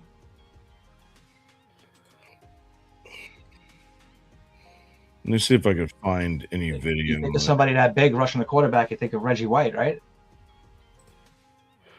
Right. Hold on. Braden, I'm gonna look up some YouTube videos on him. Bruce Smith.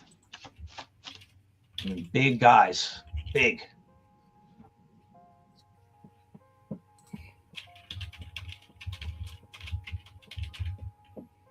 Braden Jacobs, there we go.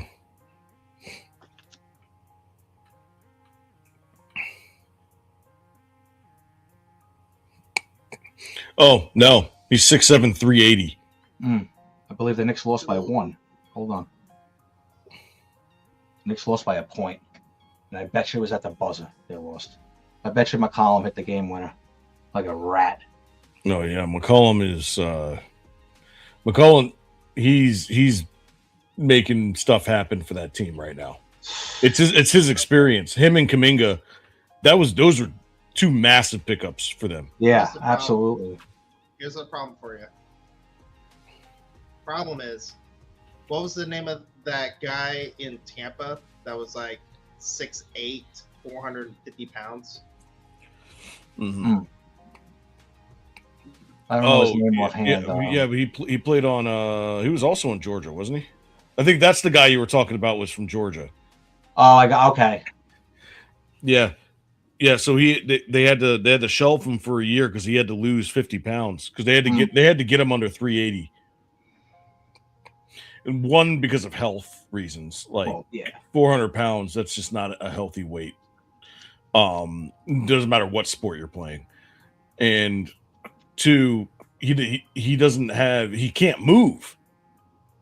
Right? No, Did you see him during the first game of training camp? I did not.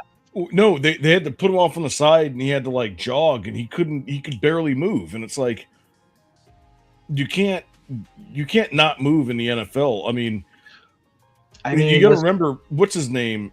Big Keith Trailer. Remember him? 400 pounds, but I'll tell you what, he how many interceptions did he have? He had 3 interceptions, 2 for touchdowns. Yeah, and he's big. He's big, but you don't have to worry about him having a heart attack because he's still in shape. Detroit Lions are up. Okay, this goes on to the GM though. You shouldn't be even taking somebody out of shape. Right.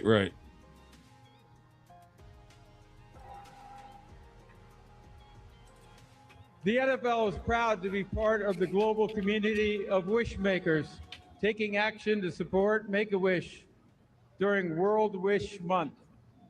Tonight, you all have the opportunity to help grant an unforgettable wish. I'm joined here by Easton, a 14-year-old Lions fan whose wish is to announce the first-round draft pick for his favorite team.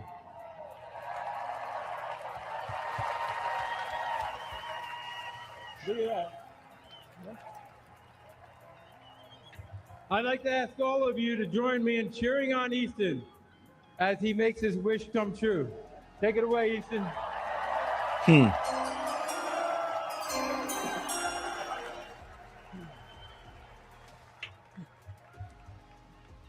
With the 17th pick in the 2026 NFL Draft, the Detroit Lions select Blake Miller, tackle, Clemson. Not a flashy pick, but Blake it is a Miller tackle. is Clemson's Iron Man. Well, that's his partner there. Starting job at right tackle to begin his Braden's freshman year, teammate. and he never gave it up. Yeah. 4-year starter, 54 games. You put a little Clemson in the air and you get picked. He has its career record. You put the quarterback in the air, it zips it, you get picked. He did. He was a consistent player for Clemson. Where they had some underachievers. Let's he see how won good he week is. in and week out. He was out there, durable, reliable. Maybe he and shouldn't so do that far when he tackle. posts. They don't leave him at right tackle. Maybe Monroe Freeling steps in here, but now Blake Miller is the right tackle. Still got that central casting, Lou. Yeah. 6'6 and a quarter, 6'6 and a half. 317 with long arms, ran 504, 32 vertical, 32 reps. You mentioned the 3,778 Played a snaps lot of games before start. Battle-tested kid, does play a little high, but he looks the part of a heck of a right tackle. Just super competitive, right? When you watch it, Paige, this guy's a mauler in the run game. When the hands are tight and the timing is right in his pass pro, he can anchor, he can punch, he can stone There you. he is. But they struggled as far as their pass block win rate. They're effective. But yeah, so I gotta. We were talking about big guys. I had to pull it up. I'm sorry. I have to do it. Give me a second. Feed us, Seymour. Oh, man. Big Keith trailer, dude. We love the Keith. Let's see it again in an instant replay. Nothing. The screen is intercepted. Big Keith trailer. Look at him roll. 40, 50, 400 pounds. I don't even want to tackle the guy. He's at the 20. He won't give it up. Oh, my. Bring the grounds crew out. There's a divot in the grass after that. Dude, the announcers here are absolutely on point. Dick Enberg's the man. Listen to him. Well, I know Chicago already has a refrigerator. Maybe they got room for an ice maker. God. First of all, watch the athleticism, the one-handed Wow. Keith trailer, and now it's all instinct. He's picking them up. He's laying them down. And he plays in Chicago where it's cold out, so your stamina's got to be good. Yeah. Can punt returner be next for Keith Trailer? Yo, I would put him out there. You can't even tackle the guy. He's faster than the whole team. He puts both hands. We'd be sending people into the third row. It's funny how he's not that fast, but everyone is running his speed. And no one could get in front of him or catch him. But he's not running faster. The other guys are faster. It's just so weird. Yeah, no, but that was back in the day when defensive tackles were defensive tackles. Like your job was just to plug up the middle. Yeah, that was a Christmas gift for the trailer. Yeah, right. That was a freaking lifetime. What about gift. Leon Lett? What about the Leon Lett when he fumbled at the 1? I mean, that was a cookie for him too. Right. With the 18th pick in the 2026 NFL Draft, the Minnesota Vikings select Caleb Banks, defensive end, Florida. Okay. A transfer from Louisville, spent 3 years at Florida, limited to just 3 games last year because of a foot injury, but he had 4.5 sacks the year before, and he has the athleticism of a basketball star, Booger, which he was in high school. Well, when you think about this, when they made him, they don't make many guys that look like this. 6'6", 327 pounds, 35-inch arms, 10-inch hands. He only played 3 games this past season. If you want to know what he was, go back to the 24 season He and looks watch like the Rick game Ross. against LSU. Right. Simply lined up and dominated. Ricky Rose. Oh. At his best, Mel, I think Big he's got Meech. Chris Jones-like potential inside as a rusher. Imagine he as goes, a they run call him defender, he Big can be Meech. dominant. Imagine He that. went down to the No, Senior Bowl, dude. and he showed up. Look and at he the showed size out. of this Now, guy. The problem is going to be from a medical standpoint. If you're Minnesota, the foot injury, they had to check the foot out because a big man with a foot injury usually doesn't get better. But when he's healthy, he's one of the best defensive linemen that we've seen. That's the thing, right? I mean, when you see him in person, I got to stand next to him down the practice field in Mobile. Mike Dahl.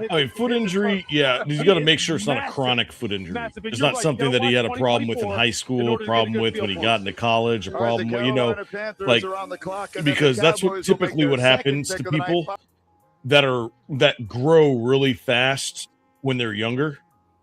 Is the smaller bones don't grow fast enough like the rest of the body, and so those bones get they get worn out different ways. I mean, foot, it's probably because you maybe wore the wrong size shoes. That's the problem that I have with my son right now, because he's 11 but he's 5'3", and is he's starting to talk about like his lower back hurting and stuff. I think that's more just from growing, but he's got to be careful the way his posture is. Don't sit like me. Yeah, well, right. As they say, go ahead. Number 1, for back pain, especially lower back, check the feet. If the feet are not aligned, if they don't have the arch support like you're supposed to, turns out the feet screw up your knees, which screw up your hips, which screws up your back, which screws up your head. Yeah. Yeah, I mean, you know, the old saying, it starts at the top. Trust me, 30% disability because of my hips. Listen. It's growing pains. Okay, he's growing and he's in pain. Okay, that's number 2. Now, yeah, bro. I mean, hey, listen. Get the kid some Skechers, get him some good shoes, start from there. You know, I'm sure he'll feel a little bit better and stuff. You know. Yeah, I was thinking about that because I gotta get some new shoes too. I gotta get some adult shoes. You know, like real grown ups. So I might take him out with me and actually get him his first like. Now? Yeah, I'm a big kid. Well, I think I skipped over that part of my life, but no, but no, I always say this. I'm 6'1", and I wear work boots for a living. Like cowboy boots for me are fucking awesome because composite toed or steel toed if you can get them, and the slip-ons. Like I haven't had to tie shoelaces in 3 years. Oh, you got the ones from Back to the Future where you stick them on and you go. Oh, with the freaking Velcro suction cup sneakers. The Jordan 138s. Yeah, I mean, I wear Crocs these days. I mean, I'm lazy too, man. It's rough getting in a pair of sneakers. Ew, boomer! Listen, man, comfortability, man. Screw you. That's funny. I agree. All right, who do we got next? I think it's the Carolina Panthers. I said that. Let me get something real quick. Yeah, you're good. You're good. Yep. I said the Carolina Panthers were supposed to get Sadiq, but I guess he went a little bit earlier than expected. So, let me see. Who else do we got here? Panthers don't really need an offensive line. I mean, they could go for another wide receiver, but they've got a bunch of giant wide receivers on their side. Let's see. Maybe on defense, they can go with the safety from Toledo, Emmanuel McNeil-Warren. That's a possibility. See, Ty Simpson's already gone. They don't need a quarterback. Chris Johnson, cornerback, San Diego State. Colton Hood, cornerback from Tennessee.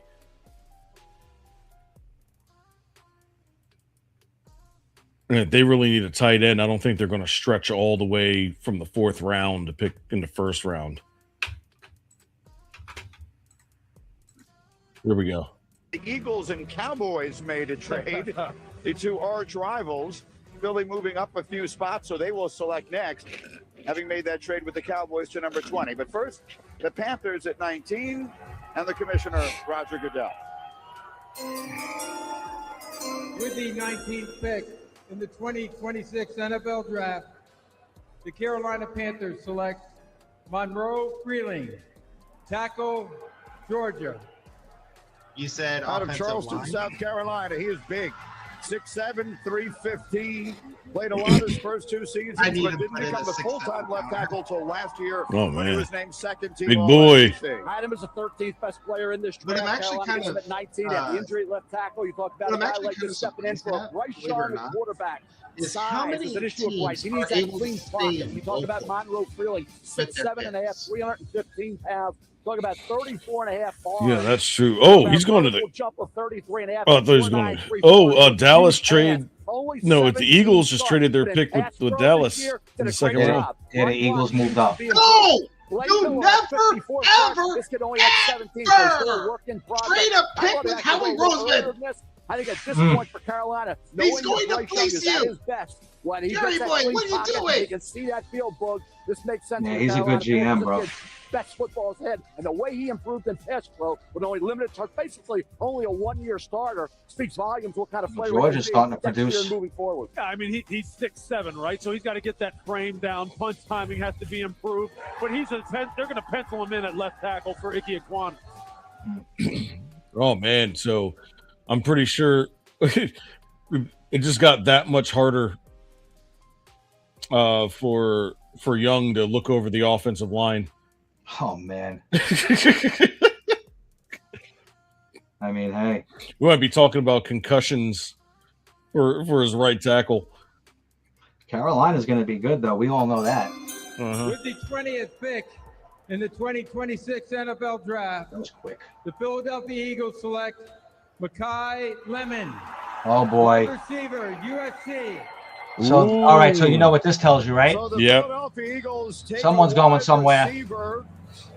If you've been following the NFL Pack your offseason bags, news, you Mr. are aware that Grumpy. is significant in a variety of ways, up to and Yep. including the possibility So, they'll be trading.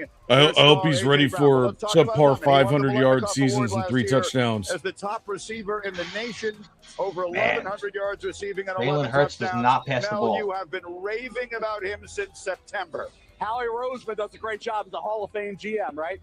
Makai Lemon plays fierce. And I say that because with the ball in his hands, and he attacks the ball. He only has one drop. He doesn't drop the football at all. After the catch, trying to Only tackle one him, drop. You know how tough it Imagine would be. that, You're a all former those defensive games back, and they all just these hit the kids in your ground. face. He plays fierce. He attacks the ball. He runs so That's well crazy. after the catch. And he was also an outstanding punt returner, averaged almost 12 yards per punt return against Iowa. And you'll Phil Parker's defense, they know who they have to stop, right? They couldn't stop Makai Lemon. Against Iowa, he had 10 catches for 153 yards, that touchdown in that game.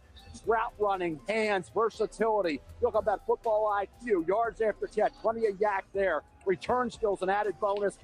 He was one of my favorite players in the draft all year. We talked about him on the First Draft podcast, Greeny.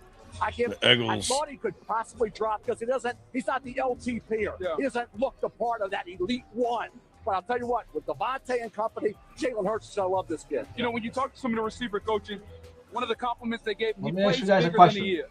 And the toughness that you'll have. Do you And think when the you're put out there- Giants messed up by not taking his kid and complimenting neighbors on the other end and passing on the Samoan kid, or is it that we really need No. the offensive line? And all We that? really do, and I think that Harbaugh's not dumb, No. right? He's building from the inside out, is And what we he's know doing he's right the one building, not Shane, obviously. Mhm. Yeah, he's building from the inside out, which is what you need to do, because the main thing, especially in the offense, is we need to make sure that Dart doesn't run the ball. That's the key. We don't need him running for his life and taking those stupid hits, because that was the problem in college, and I think that was part of the problem. That was part of the issue that got Daboll fired, was that he was running him like ragged, and he was taking some unnecessary hits that he shouldn't be taking. Right? Yeah. They use the excuse of he needs growing development. Don't worry about the hits. He's a professional. He could take him. But obviously, he was in the 10th, I think, 7 plays in a row at one point. So, yeah, no, absolutely right. Reckless abandonment by the coach. Exactly. That's why we got to be careful with that. So we want to make sure that he uses his brain talent and his arm talent, not his leg talent, and uses leg talent when he needs to, not because like there's literally air in front of him in the defensive line. Yeah, you're not Lamar. Don't turn into Lamar, because Lamar's run first. Mm-hmm. He's not Josh Allen either. A lot of people think that Josh Allen is invincible, but you're starting to see Josh Allen slow down now, because he's been taking some pretty gnarly hits over the past couple of years, and he needs to be careful. He's got to be careful. Yeah, I mean, go ahead. Fu Manchu over here. What do you got? Father Time slows down for no one.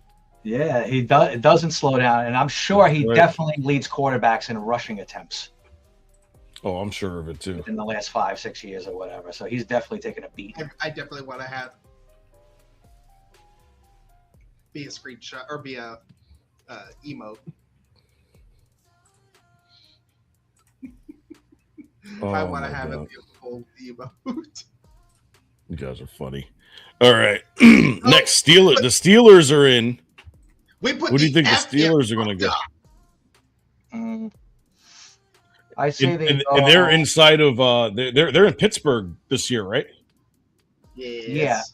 Yeah. And That's right. So are the Steelers. they traded Pickens away. This song never gets old. I'll be listening to this on my deathbed.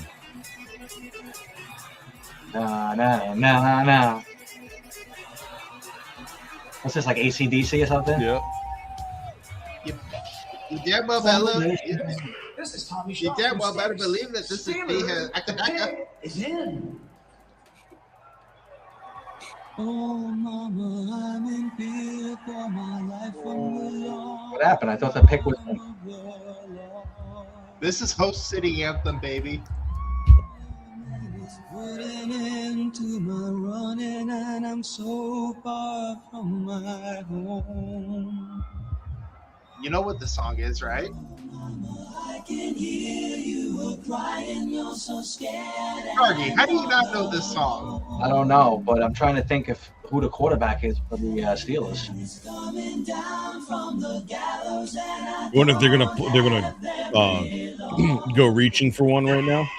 Could be Carson Beck, right? Is that his name?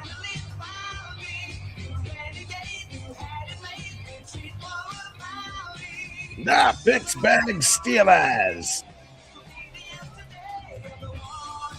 The Pittsburgh Steelers.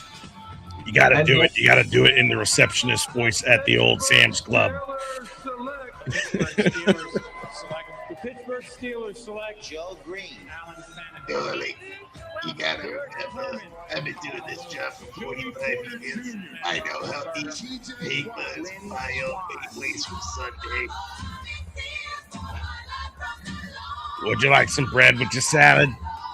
Imagine they go and they draft Henry Bradshaw.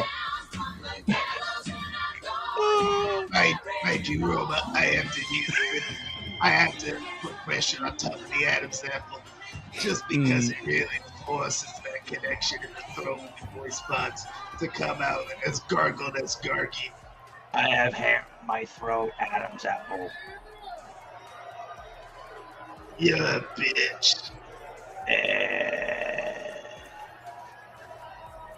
The bus. Jerome Bettis. Pittsburgh Steelers are committed to growing the game of football and celebrating athletes at every level. Joining me on stage are 6 Jerome Bettis Leadership Award recipients, featuring both high school tackle players and flag football athletes. Jerome? The Jerome Bettis Leadership Award recognizes high school football players who demonstrate leadership, character, and service, both on and off the field. Congratulations to each of you. We wish all of you the best as you continue your football journeys. The last time I introduced the Steelers' first-round pick, I was fortunate to introduce T.J. Watt. And with the 21st pick in the 2026 NFL Draft, the Pittsburgh Steelers select Max Ihanachor, tackle, Arizona State. Ihanachor! Wow. Well.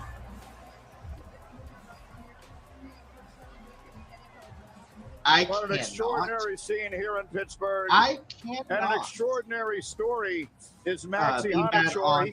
His family came to the U.S. from Nigeria when he was 13. The first time he ever played organized football in his life was in junior college at East Los Angeles College. He spent 2 years there, then on to Arizona State. The second where he Arizona started State 31 guy. games over 3 years, and now here he is, Mel, a first-round pick in the NFL Yes, draft. high school didn't even have a football team, Green, like you talked about. And you think about where he came from, where he is now. Amazing. 6'6", 321 pounds, 34 arms, ran 4.91. That kid looked like Jordan Love out there. 25 reps. Those are unbelievable numbers across the board. The improvement that he showed this past year was outstanding. Started all 14 games, made huge progress from 2024 and 2023. You didn't have the spring. You had the labrum surgery going in, the old injury, bigger, stronger. Talk about a guy who's ascending, work in progress. Hand placement has to improve. But at the Senior Bowl practices, Lou, he was a standout performer against some of the good. Yeah, we got a lot of offensive linemen heading out.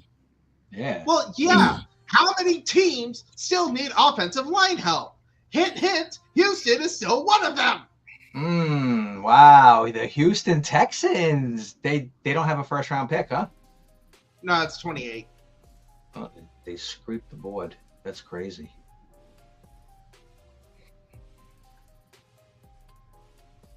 Interesting. How bad, on a side note, how bad is Stanford this year? Whew. Usually you see some players coming out of there. fall from grace. I mean, who's going to take that team? Oh, which conference, right? Jesus Christ, they lost, man, in the trees, literally. It depends. I guess, yeah. I mean, now with everything kind of condensing right now, I mean, we don't know where college football is going to be in about 5 years, but Stanford is an institution, right? Mm-hmm. And they're part of that military institution. No, they are not. No. Well, they're not military, but what I'm saying is kind of like I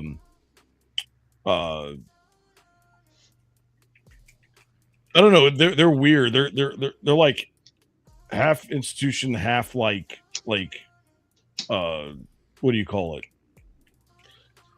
Ivy League. Even though I don't think they're considered an Ivy League, are they? No, they are not considered Ivy League, but kind of like Notre Dame almost. Oh, independently, almost. Stanford was in that little realm, right? Well, here's the thing: Stanford and Cal are going to get lumped together. Now, whether or not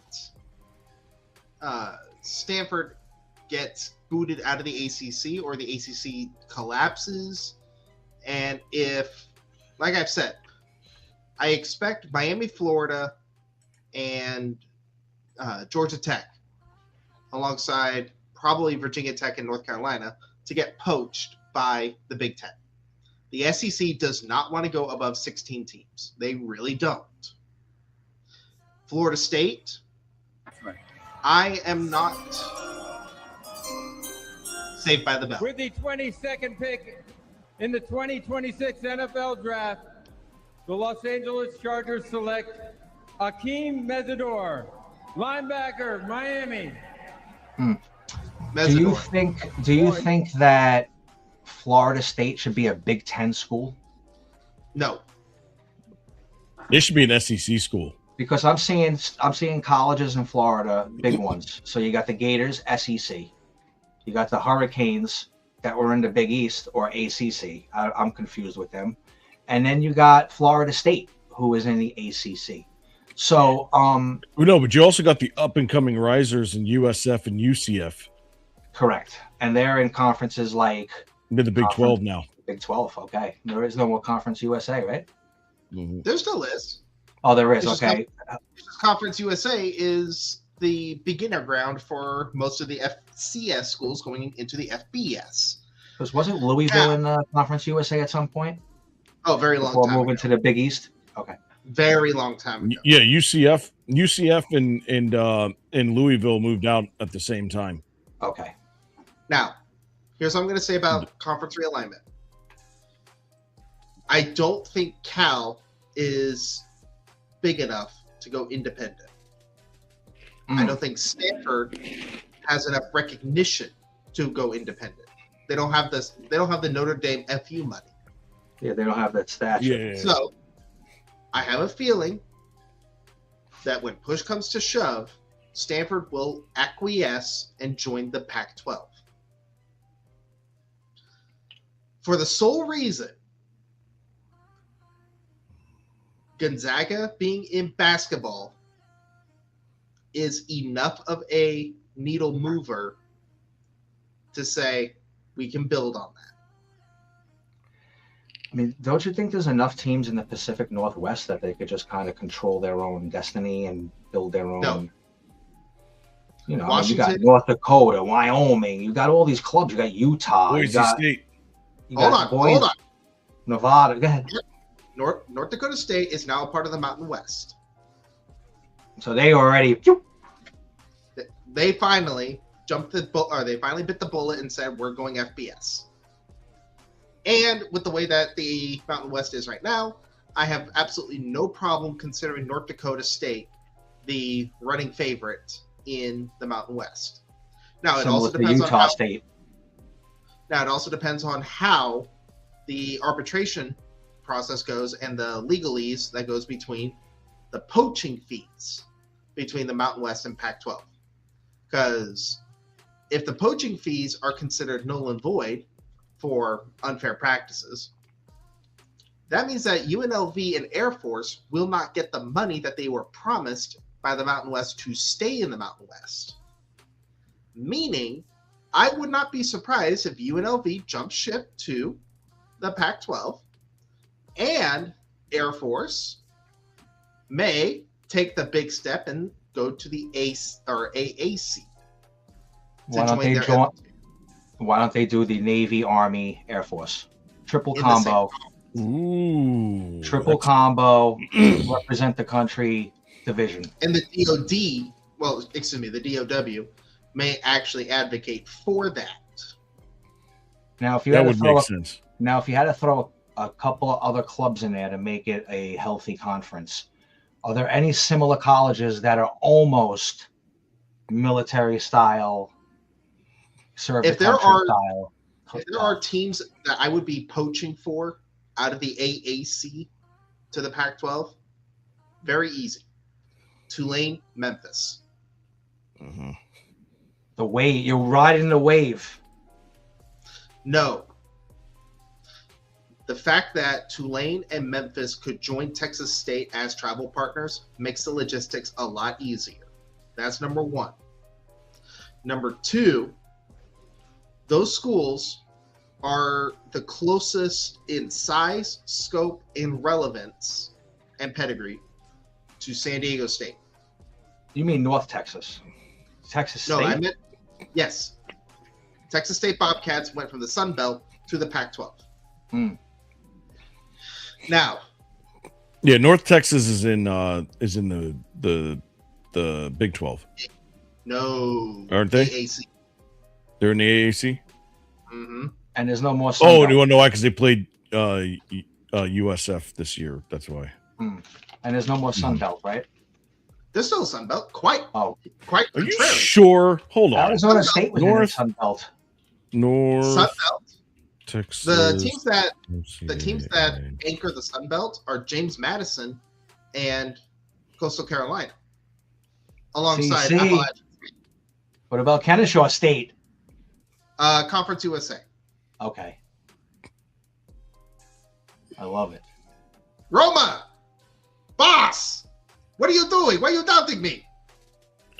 No, I had to look it up because I was like, I could have sworn I saw them in a, but it must have been the AAC conference No, standings. the reason why the North, down year from the reason why North Texas, or excuse me, the reason why the Mountain West and the Pac-12 aren't really capable of poaching from the AAC at this time is because the exit fees are a lot of money. Yeah.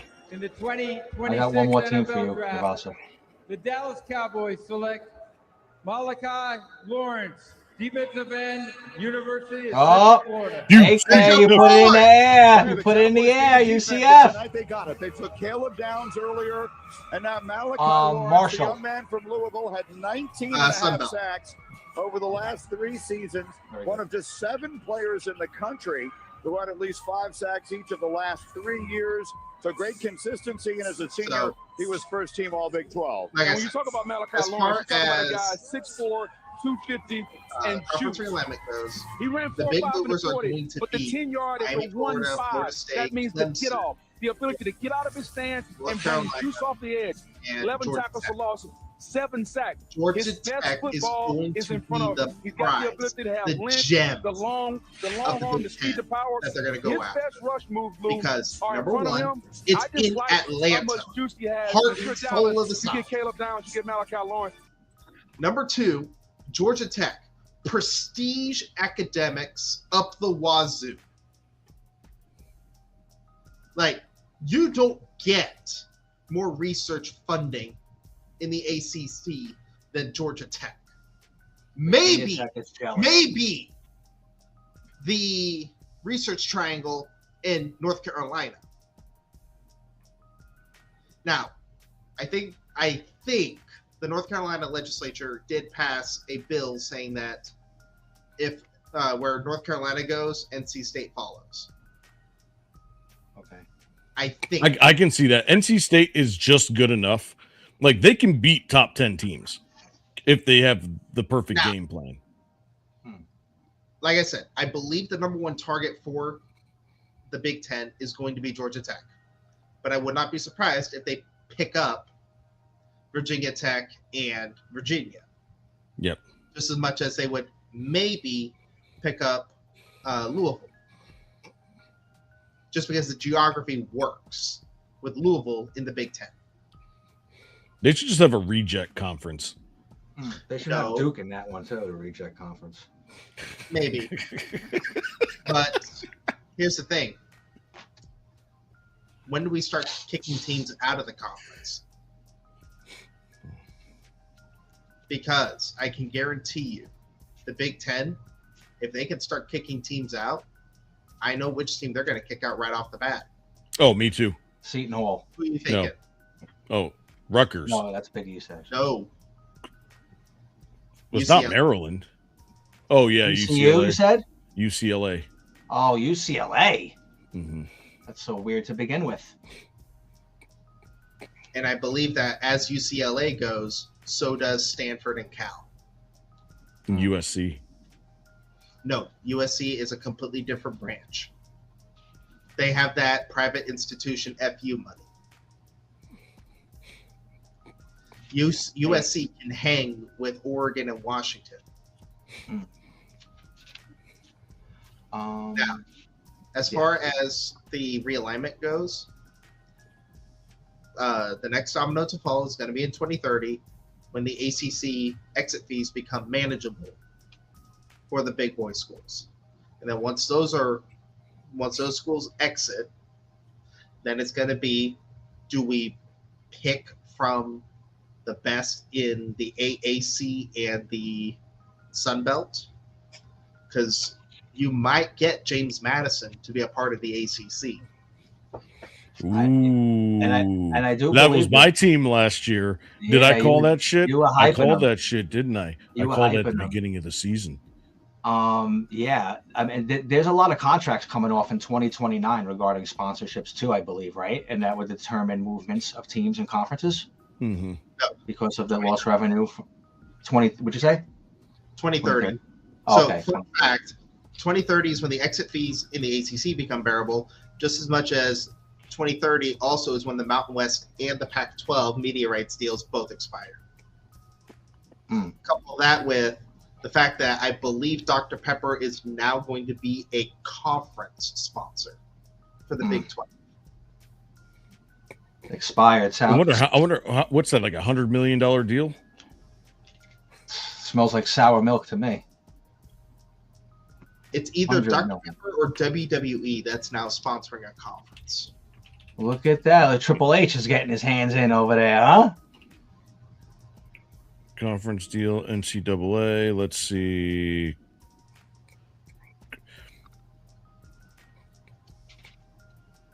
I also have some other sport sideline notes to throw in before we end the show tonight. Pac-12. Oh, that's not going to be for a while. You know that. In a world. Dr. Pepper tuition giveaway. So giving 100,000 plus in prizes. What is the... Oh, $35 million. Whew. 35. Oh, Brown's pick is in. Here we go. I want that in teens. Last year's second overall pick. You want any fives with that? Whatever name the Want any fives or fries? Here we go. Got to get a wide receiver for Shador Sanders. Thinking wide out. Let's see if they do it.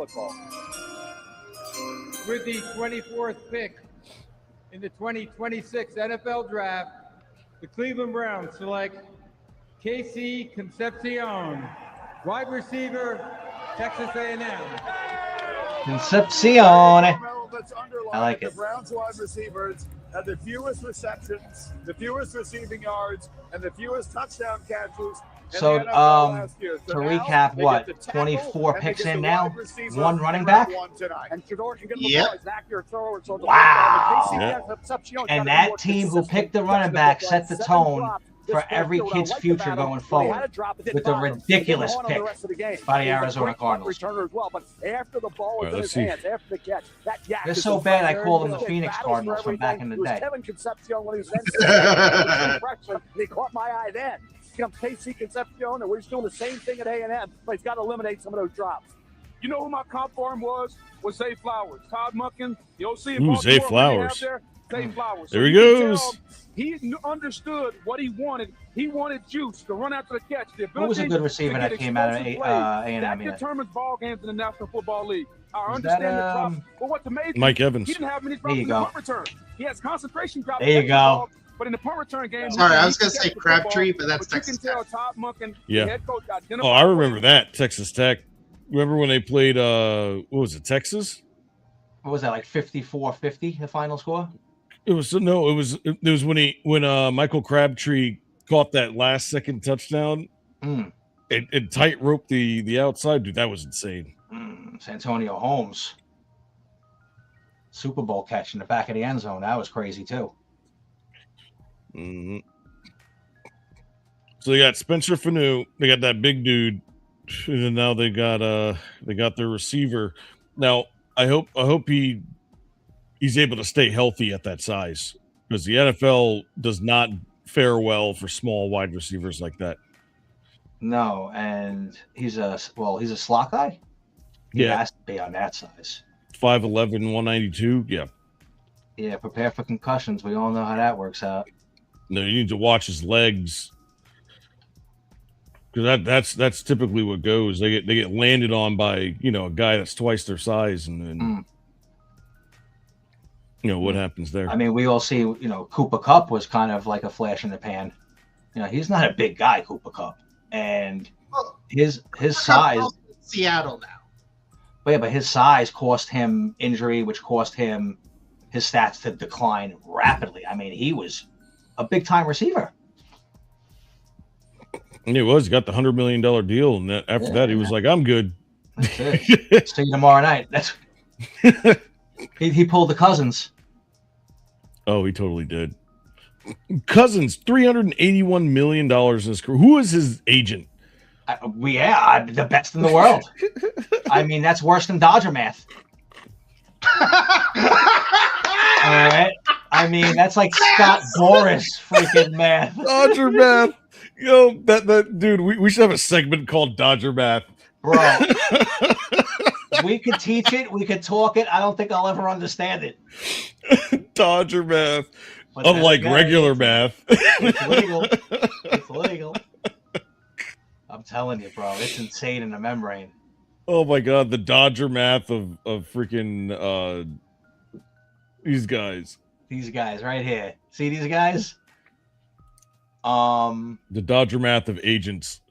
When does the automatic bonus for draft pick stop? What pick does that stop? 10, 5? Top 5 get paid only? Guarantee little bonus for being drafted? Well, the Jets got a cough up. You said $44 million for the second pick that the Jets did. Let's see, NFL rookie pay scale 2026. All right, so here we go. So it's $57 million for pick number 1. I'm not going to read all of these, but it goes all the way to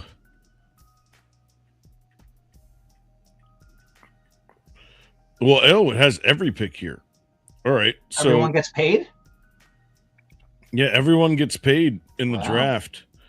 But it's $57 million for the top pick. And then to show you the drop off, right? Pick number 20 is $20.8 million.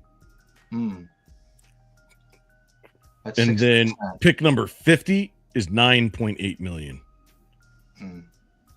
You know who got a big gripe? He didn't see any money. Who? Brock Purdy, bro. Mr. Irrelevant. Well, yeah, that's why they were able to keep so many guys around him for so long. Is that out of control? Yeah, but once they paid him and paid Ayuk, that was it. Like, they had to get rid of Deebo Samuel. I'm pretty sure they're going to get rid of Kittle here soon. I mean, at least because I would keep Kittle though. I think he's still got it. He's kind of healthy. I think he does, but there's less need there's more need for a running back than there is a tight end nowadays, because there's not enough of them.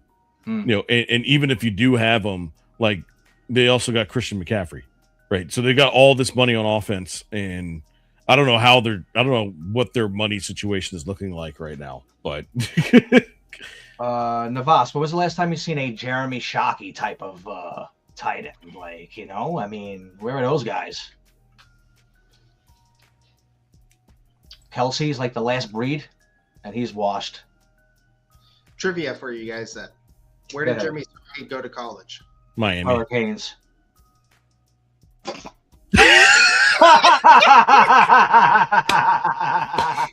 You sure about that? Who were his two wide receivers on his team? Oh man, he had what did he have? He did. Oh, hold on, I know one of them. Both Hall of Famers. Yeah. Okay. Well, I mean, I'm thinking that's too far ago. Doppelganger. In the 2026 NFL Draft, the Chicago Bears select Dylan Thieneman, Julio Jones. defensive back, Oregon. No. I'm going to claim Doppelganger because He was 1 year with the Ducks, 2 years Jeremy with Shockey Purdue. and, Chase Claypool. Really? Julio Jones. They look very similar. All right, hold on. I gotta get the other one. Julio Jones and come on, give it to me. I mean, I want to say the dude from the Cowboys, but that's too long ago. Michael Irvin. That's way long ago, bro. You said Hall of Fame, Miami. Bro, he was like drafted the year I was born. Like, I know. Jeez Louise. Well, I know I got one. You can confirm that. Two would be. We got Miami Vice walking out. Who's this guy? L.A. Knight. If you guys are WWE fans, you'll know who I'm talking about. Santonio Holmes. No, it's too long ago. Mm. Oh, and in Miami, by the way, it was Andre Johnson and Reggie Wayne. Oh, it wasn't even Julio Jones. No. Well, you left me out to dry. Who bro. else do they have on that team? Vince Wilfork, freaking Jonathan Vilma. Holy cow. Ed Reed, Sean Taylor. Like, dude, that team was freaking loaded. Yeah. By the way, Gargi, Julio Jones. Yes. Bama. Alabama, okay. Clinton Portis. God! Portis. Wow. Willis McGahee. They were all on that team with Santana Moss. Who was the head coach? Jimmy Johnson? No, it No, was that was way it was the before old guy. He died recently, I think. No, you're thinking of Bobby Cox, the Cox dude No, from. it was. Oh, the Bills just traded up. Well, you think they're going to grab a receiver and try again? Hold on, 2001 Miami Hurricane. Dalton Kincaid. Oh, Coker. From Yes, the Panthers. Canes head coach. Larry Coker. Larry Coker. Oh, Larry Coker. It took me a minute to remember. Larry Coker. Yeah, but that team, oh my God. Like, they had everybody on that team. They even had Mount McKinney on that team. The 6'10" tackle. Wow. On a side note, the Raptors beat the Cavs by 20. 2-1 is the series. Oh, man. NBA's getting spicy. Yeah, and the T-Wolves are up 20 on the Nuggets in Game 3. Let's go. Oh, no. Listen, so on a side note, really quickly, I got some cool little things I wanted to add in for tonight. But we didn't get to, like, a lot of segments. NBA, real quick. LeBron James in his career, undefeated in the playoffs, went up 2-0 in a series. Lakers are up 2-0 on the Rockets. Portland ownership stops handouts of home playoff T-shirts to cut costs, and they will also not pay for travel for two-way players. Yo, money is running thin in Riptown, bro. Rip City, bro. But they're still going to be crazy there. All right? Wemby's out, man. I called Portland. Yeah. Did you see that? Did you see that? No, oh, bro. He grabbed a pillow and went to bed, bro. He went straight to sleep. I felt so bad for him, bro. He's traveling with the team, which is great news. He won't play, obviously. But Portland definitely grabbed advantage in that series. Yeah, because a concussion on a flight is not good. Yeah. You don't want to do that. No. Also, New York playoff history villains. Now, obviously, from our home front page today, you've seen on the title of a Batman symbol. You want to pull that up real quick? With the great Michael Jordan at the great NFL podium for tonight's draft. You know how we like to mix it up and keep it spicy? All right, so we mixed it up tonight. Jordan's looking a little old, though, but I'll take it. So, anyway, greatest villains. ROMA! Greatest villains against the New York Knicks in playoff history. Number one's got to be Michael Jordan, but I'll get to that in a second. With the 26th pick in the 2026 NFL Draft, the Houston Texans select Keelan Rutledge, guard, Georgia Tech. Oh, and we were just talking about the key cog team of Georgia Tech. He's the first Georgia Tech player to be The named Golden first Gem. team All-American Blue in consecutive years. What do you since think, Navas? Calvin Johnson. Big boy. This is a guy who head coach Since Calvin Johnson, that's right. is the best offensive. I still can't believe it. With Calvin Johnson and Demaryius Thomas, they were not able to be a top all-time offense. But this was back in the day when they were that triple option running team. It's very unfortunate they didn't have a passing quarterback there, huh? Like a really good key quarterback to make him spicy. Good pick. I mean, hey, listen, ACC's pumping out some teams, man. Pumping out some players. It's not always Ohio State. We can't flood the whole NFL. Yeah, right. All right. Them, Georgia, Alabama. All right. I know damn well Ryan Day would kill for that. Kill death. All right, listen, the Batman symbol's up, boys. So here we go. Greatest villains in New York playoff history. All right. Michael Jordan, definitely number one, bro. Dagger after dagger.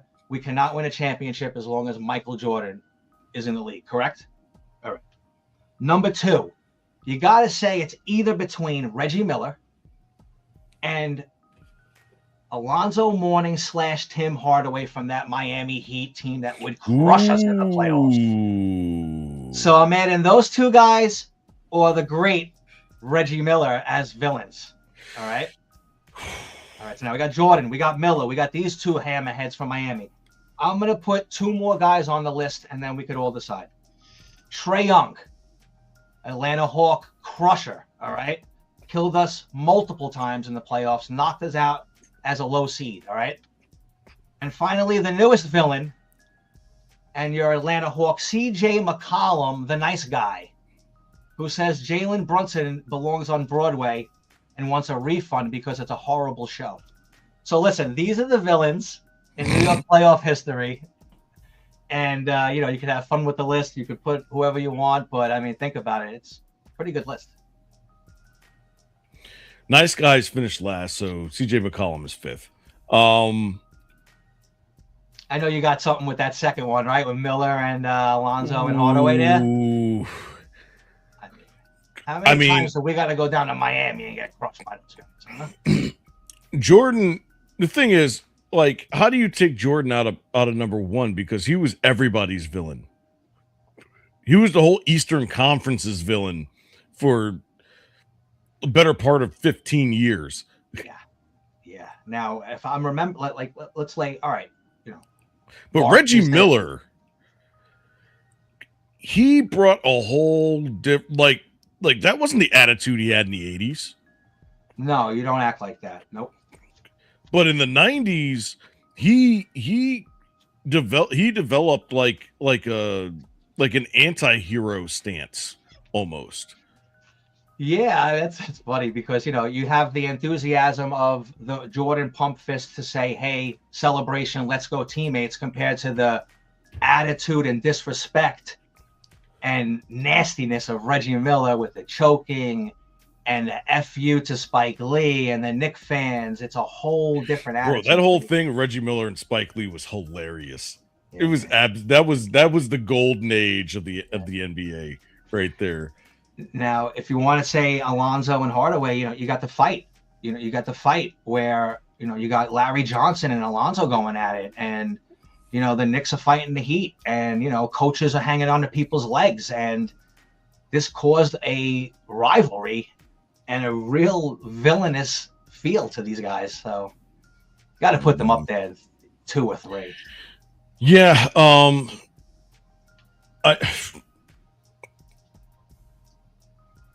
Trae Young, maybe it's just maybe because they're more recent players, but Trae Young has got to be number 4. I mean, you can't beat the 90s, right? You can't beat the 90s when it comes to trash talk and the toughness of the game, right? Yeah, the Charles Barkley attitudes and all of that good stuff. But you can't have 2 players versus 1. Like, that looks weak, right? So they're number 3. Number 2, if you're just talking 1995, it's Reggie Miller. You think Miller's going to surpass MJ here just because of the attitude, right? 94 and 95 was Reggie Miller. It was Miller time, right? So that, if it were just those 2 years, I would say that. But I'm just going to go in reverse order of what you put in. With the 27th pick in the 2026 NFL Draft, the Miami Dolphins select Chris Johnson, defensive back, San Diego State. Oh, a look from San Diego State. Here we go. Up in Long Beach, and a 2-year starter at San Diego Good for that State, school. where he was the Mountain West Co-Defensive Player of the Year as a senior. Now he had 4 interceptions, 2 pick-sixes, and a sack. He was an ascending player, as has been Colton Hood, cornerback Tennessee, and Trady Stooks, a corner safety out of Arizona. I don't know much about this kid. Do you? I don't. I'm sure Navasta has maybe a little, definitely more than I would. Has the length you look way for. that I He tracks the ball Chris and late Johnson- doesn't get handsy, grabby, intercepts the football. So I like the fact that when you come into the NFL, some For of these lack of college better kids. words, San Diego State is still a defense school through and through.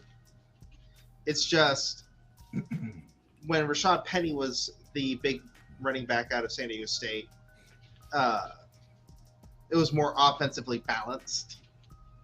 But Chris Johnson as a tackle, as an edge or defensive man, whatever his position was, I would say he's about half, maybe 3/4 the talent of Will Anderson Jr. But Willie the fact that Anderson. he's going to Miami, well, first off, he's going to Miami to a defensive-oriented head coach in Jeff. He was a defensive coordinator for Green Bay. It's Jeff Albright? No, Jeff. Yes, maybe. When you see people that make names for themselves throughout their career and actually are like, yo, that guy was really good. You look at what college he went to. A lot of them come from like that mediocre college, you know. So they might have hit a diamond in the rough right here. Well, that's what I was saying. The last big player that, to my knowledge, coming out of San Diego State was Rashad Penny.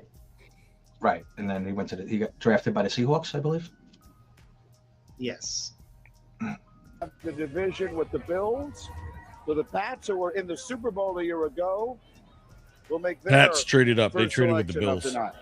not the other way around. Maybe they're drafting a coach.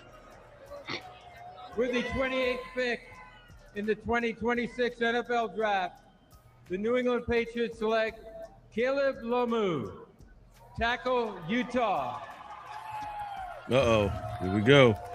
Keeping up with the trend. He started 24 straight games at left tackle for an outstanding offensive line over the last 2 years. The opposite bookend to Spencer Fano.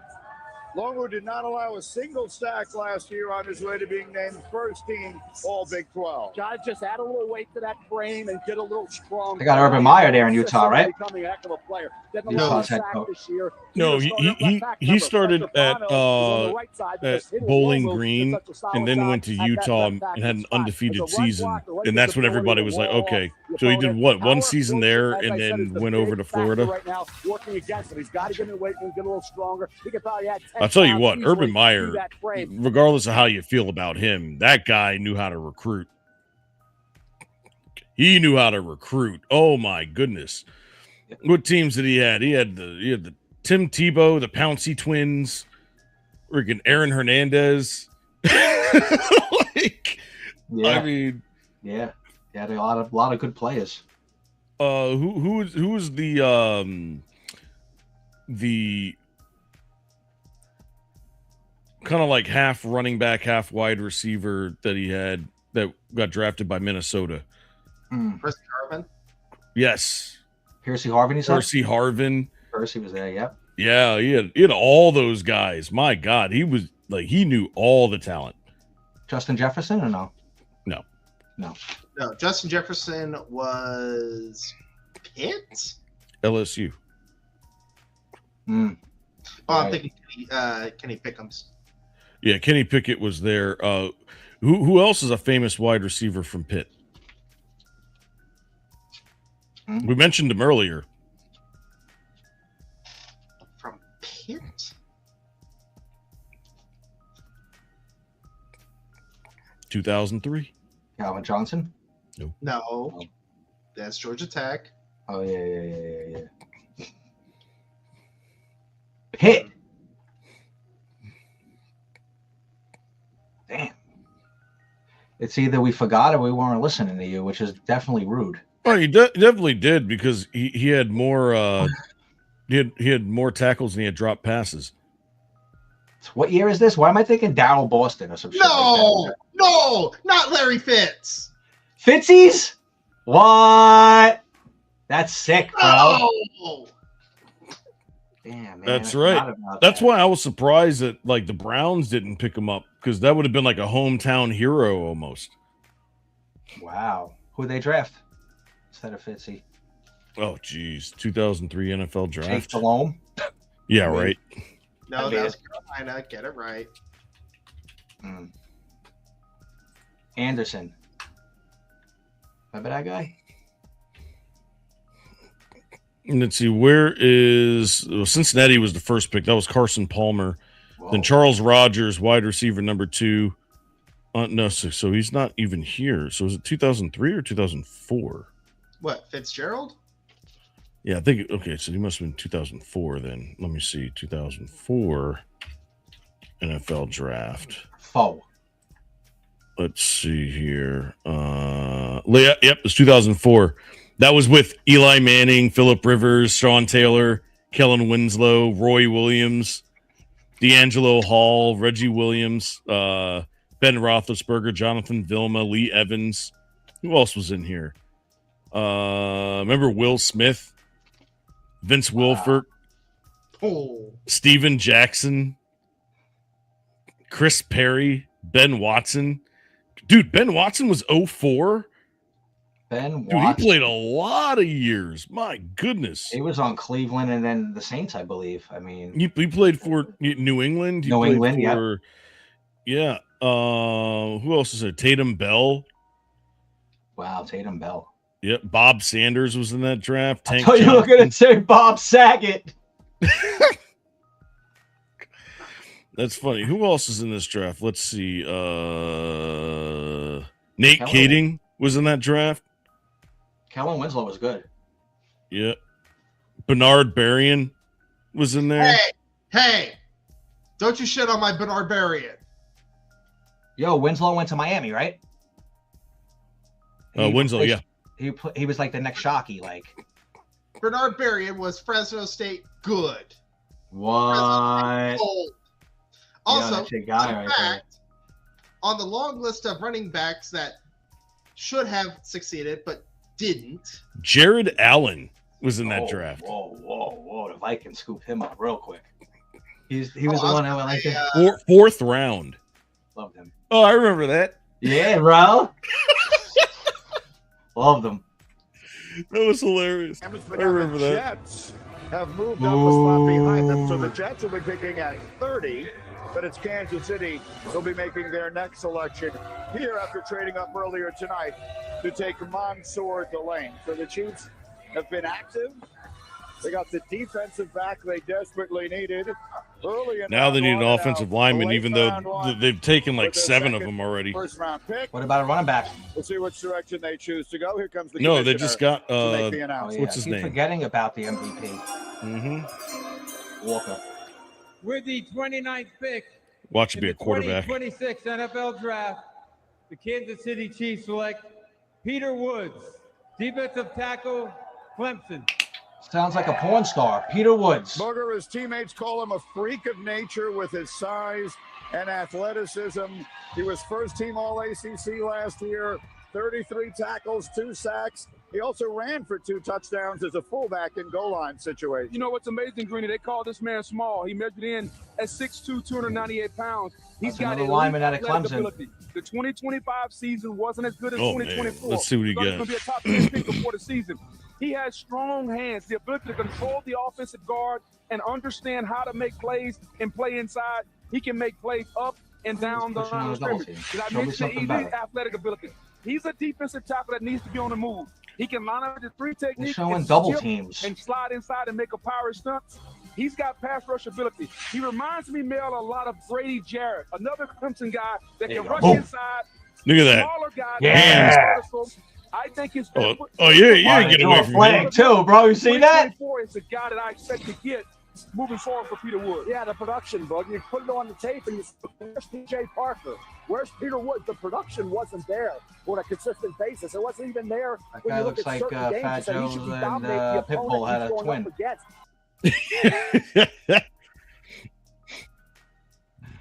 All right, so there's another football league. What is it? The CFL? Or someone. All right. There was a penalty, and the ref threw the flag, and the flag got caught on the camera that was going across to do the TV, and they couldn't get the flag. This is what happens when you try to go up against the National Football League. You get your hanky caught I in the gotta panky. look this up now. You get your CFL hanky caught in the ref panky, bro. flag camera. You know, I got the goods. I don't have too many comparisons for that, but I can say that in NASCAR, the cable going across the track, like the multiple different cables that go for the multiple different viewpoints, one of those snapped in the middle of a race. Jeez. And that's like a cable line. Yeah. Oh yeah, the cable line snapped, and you can see the amount of damage a cable line snapping can do to sheet metal on a race car. It's like it was in a Final Destination situation with like sparks, flames, and the whole place blows up. Pick in this first Jets are round. making They a went third defense pick. at number 2 overall, taking the edge pass rusher David Bailey. They took Kenyon Sadiq at 16. And here we go with the commissioner for the Jets pick at number 30. With the 30th pick in the 2026 It's got to be a quarterback. NFL Draft, the New York Jets select Omar Cooper Jr., wide receiver, Indiana. Oh shit! You see the Jet fans excited. National champ. And there's good reason for that. He's from Indianapolis. He had been in Bloomington since 22, but really exploded this year playing with Fernando Mendoza. Led the Hoosiers with 69 catches, 13 touchdowns, and he ran for 1 more. I like this pick here because I thought at one point he could go top 15, right? We top 16. 35 is where he was on the board. I kept thinking, I like this kid. It's a 3rd round pick. Then I bumped him for the 2nd. Then people were talking about maybe the He's top only 6 foot, though. 16, Lou. He's going to be a Jet at 16. The Jets getting him near the end of round 1. He came through for Fernando Mendoza. You see the huge catch here against Penn State late. He did have 3 drops. That's You know, 1 foot, all though? those drops, but overall, he Yeah, was you pretty got it. consistent catching the football. What he does, he gets like Makai Lemon, a lot of yards after the catch. He has that burst. He ran really well, ran a 4.41. Same here, tough to get to the ground, just like Makai Lemon with the ball in his There hand he goes. after the catch. Omar Cooper, became the guy. It was supposed to be Elijah Surratt back in August in Indiana. He'll probably end up being a third-round pick, Surratt. Cooper Jr. became the number one go-to wideout in Indiana for Fernando Mendoza. Well, if my memory serves correct, I think that's the third or fourth receiver. There's not many offensive options, scoring wise in this draft. Like I said, there's a lot more developmental talent in this draft right now. Yeah, so, absolutely. So this is where, like, not this year, but next year and the year after that is where you're going to start seeing players come out of nowhere. Like, oh wait, he was drafted in 2026. Who's the head coach for the Jets? Aaron Glenn. Aaron Glenn, yeah, he was the defensive coordinator for the Lions 2 years ago. So I mean, that sounds very. So the Lions made some bad moves, right? They start declining. You know, play calls, loss of coaches, a little bit of some roster changes, and they've been declining, right? Last couple of years. Yeah. Kind of similar to a team in baseball called the New York Mets. Buffalo traded out again. Tennessee is in. Go ahead. You want to go there? Right. Ooh. Tennessee is in. Went offense the first time around, Mel. Is Tony Pollard's job still alive? We'll find out.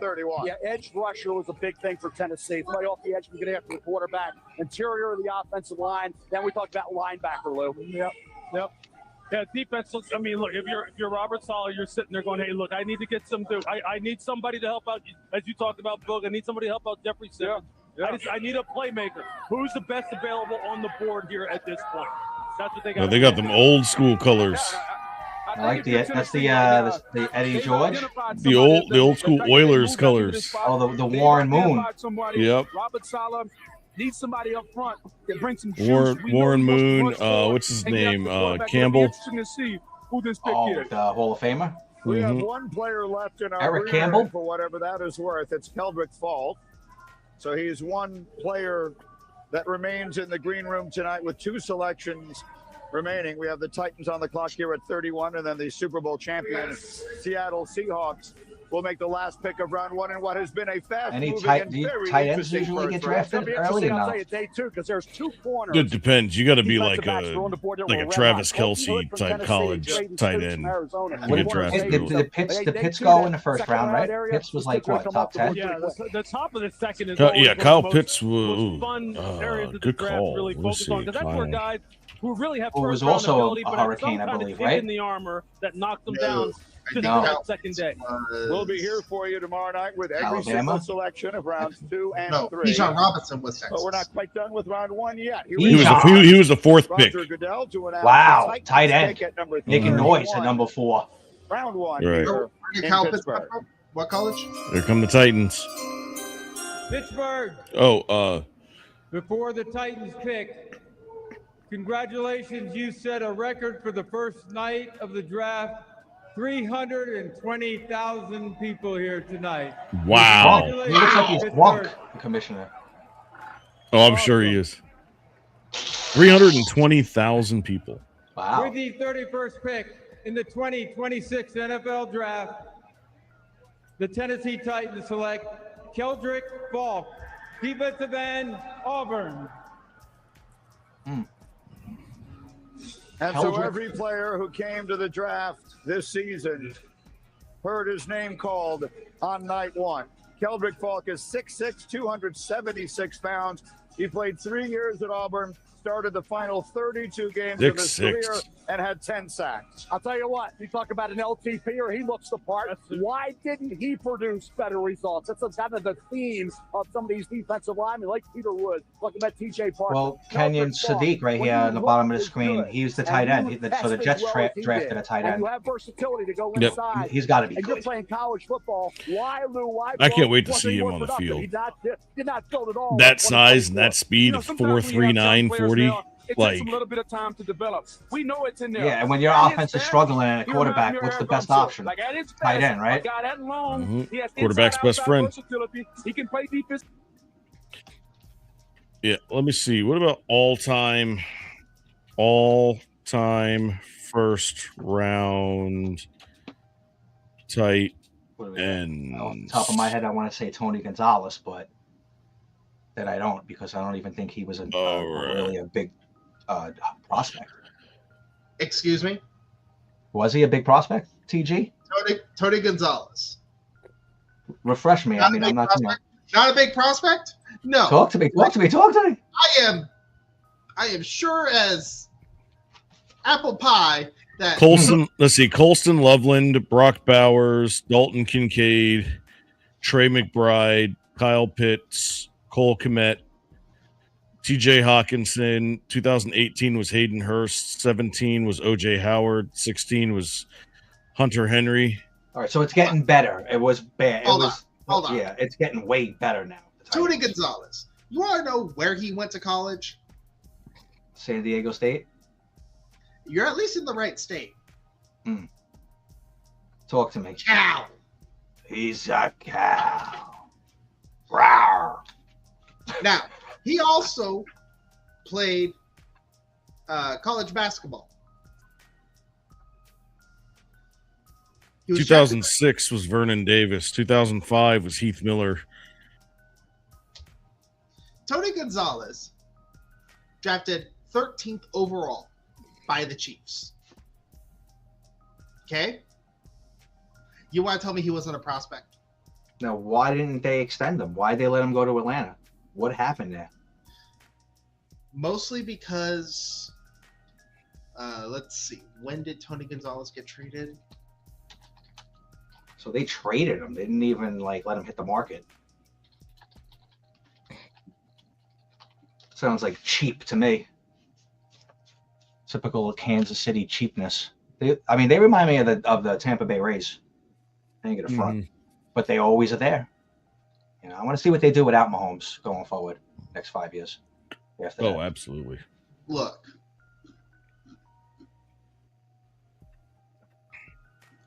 So the Titans do good. Carnell Tate and Keldrick Folk.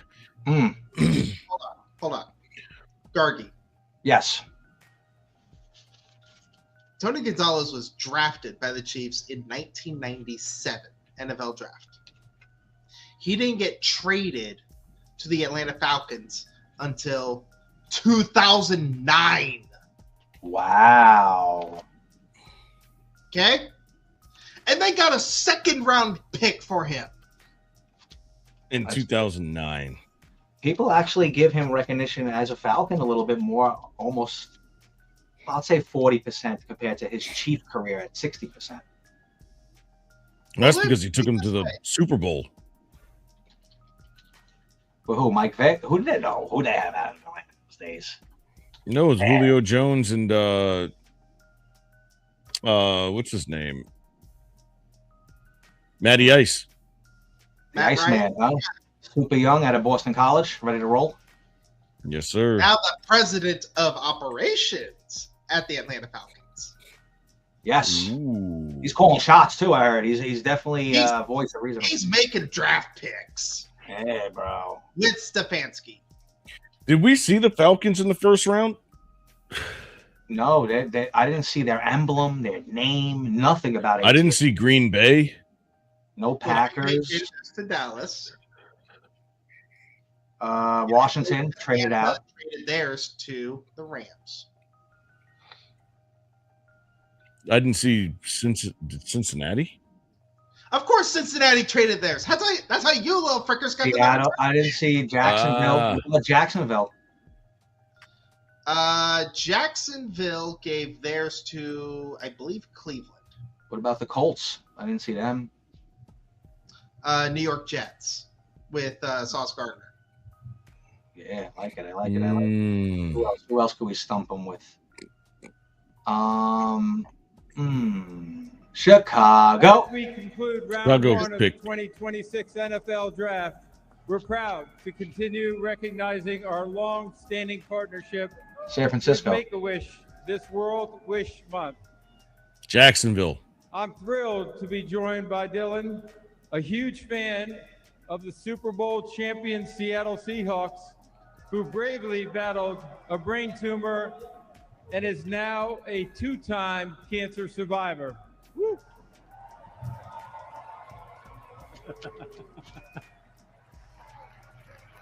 This is a wish come true for Dylan and a chance to take part in one of the most exciting moments in our league.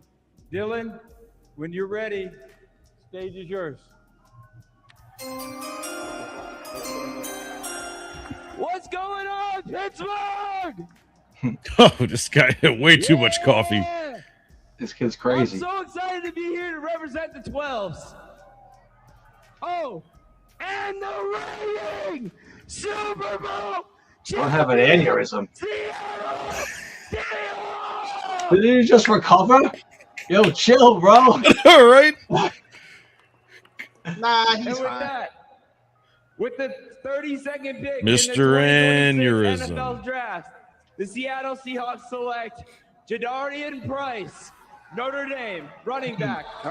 Oh, so didn't they draft Sean Alexander? Was that last running back they drafted? Touchdowns last year, rushing, receiving, and 2 of them on kick returns. A note: this is the first time in the common draft era that the top 2 running backs are taken from the same school. Jeremiah Love going early, and with the final pick, it's Jadarian Price. I saw a while. I think Notre Dame. Now, if you don't know and you just turned on the draft, you think this kid's Jadarian Price. That's yeah.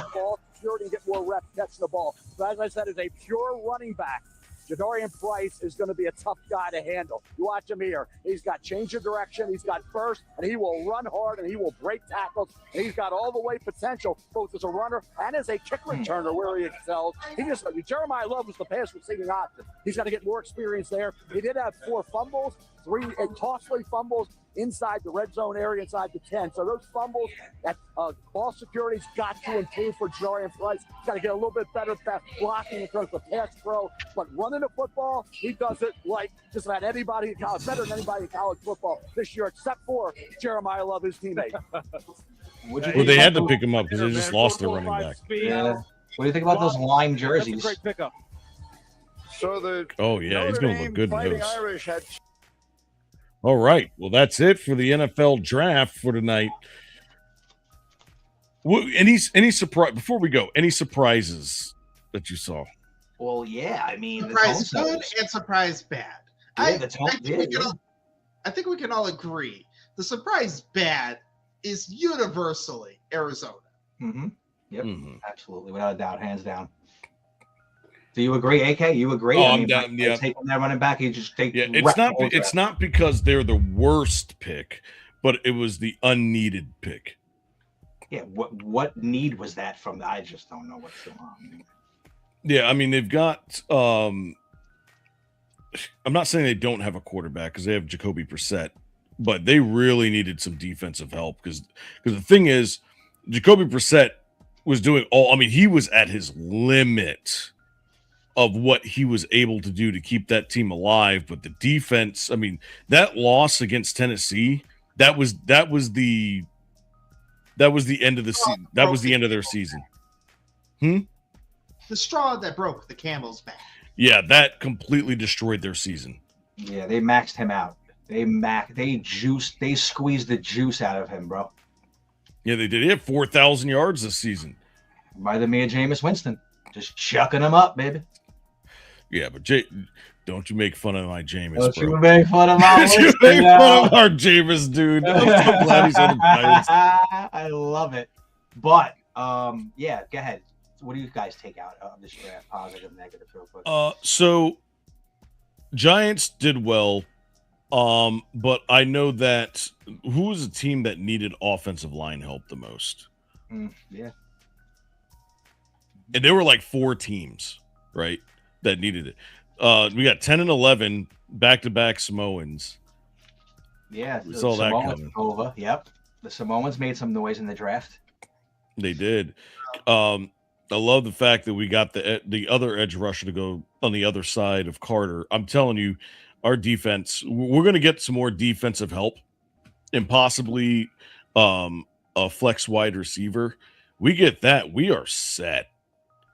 Dude, we are set. I think the Giants did good. They did really well. Quick question about the Giants real quick while we're on that topic. Did they do anything with Banks? Because he needs to be out I mean, I don't know if they cut him. Did they cut Banks? Is he still on the roster? I think he's still on the roster right now, but I'm pretty sure they're going to figure something out with John Harbaugh. Like John Harbaugh knows where the weaknesses are. Right. So he's going to fix that right now, and he's trying to rebuild the defense like the old Ravens defenses of yesteryear. Yeah, I wish I had 11 Ed Reeds. Yeah, with 9 Ray Lewises. Oh my goodness! Or What you got, 5 Nick Voss? Taps. What do you got? What I was gonna say is, as far as the Giants go, I cannot fault them for not looking a gift horse in the mouth. Okay, you took Revis, one of the best defensive tackles you're going to find out of college, and you're going to use him in a defensive-oriented head coach. And it's just going to be one of those things where Arizona screwed the pooch, and Tennessee, who did Tennessee even get? They took the wide receiver, and then they just took the 6'6" defensive end. Okay. San Diego State, I believe. Yeah, that's Chris Johnson. Now, if I'm Tennessee, call this a philosophy difference or incongruency. For me, my answer is you can't protect, or if you don't have an O-line to protect your quarterback, what good is there having weapons? Yeah, via the Cincinnati Bengals. Yeah, Cincinnati's going to have a lot of work to do. Yeah, really quickly, Navas on the Giants. You got to remember they're going from a 4-3 to a 3-4. Station. Yo, I can't wait. I can't wait for next season. Bro, a 3-4, bro, with a coach like that, Harbaugh, AFC North 3-4 style, Pittsburgh running the state. Yo, it's going to be defensive craziness, bro. Oh, absolutely. Don't forget, guys, go to riseofmiddleamerica.com. Check out our Marietta shows. We got our sports. We got our culture shows, pop culture, news, you name it. Pop culture, sports culture. We are all cultured beings on the Rise of Middle America Podcast Nation. Rise up. Rise up. All right, guys. Well, that was fun. I'm glad that we were able to watch the whole thing. This is about the time that we normally end anyway, so it's perfect. So Yeah, man. you guys have a great night, have a great weekend, and Navas's got something. Follow AK Roma at what's your handle? The real Roma _AK. We've got Lemongrag over here and Lord Navasa. All three of us on X. Lord. Anything you guys want to hear? Anything you guys want to talk about on sports? We're your guys. So like, comment, subscribe. Are we gonna live stream all of the draft? Well, tomorrow's day 2. I think it actually starts a little bit earlier. I don't know what your schedule looks like, but I think today was the main cog, right? Yeah, it is, but I really want to know what the rest of these teams are going to do. So we'll see. Yeah, I'm here tomorrow if you are. All right. Well, if we end up doing that, I'll make sure that we have our special up ready to go. So, anyways, peace out.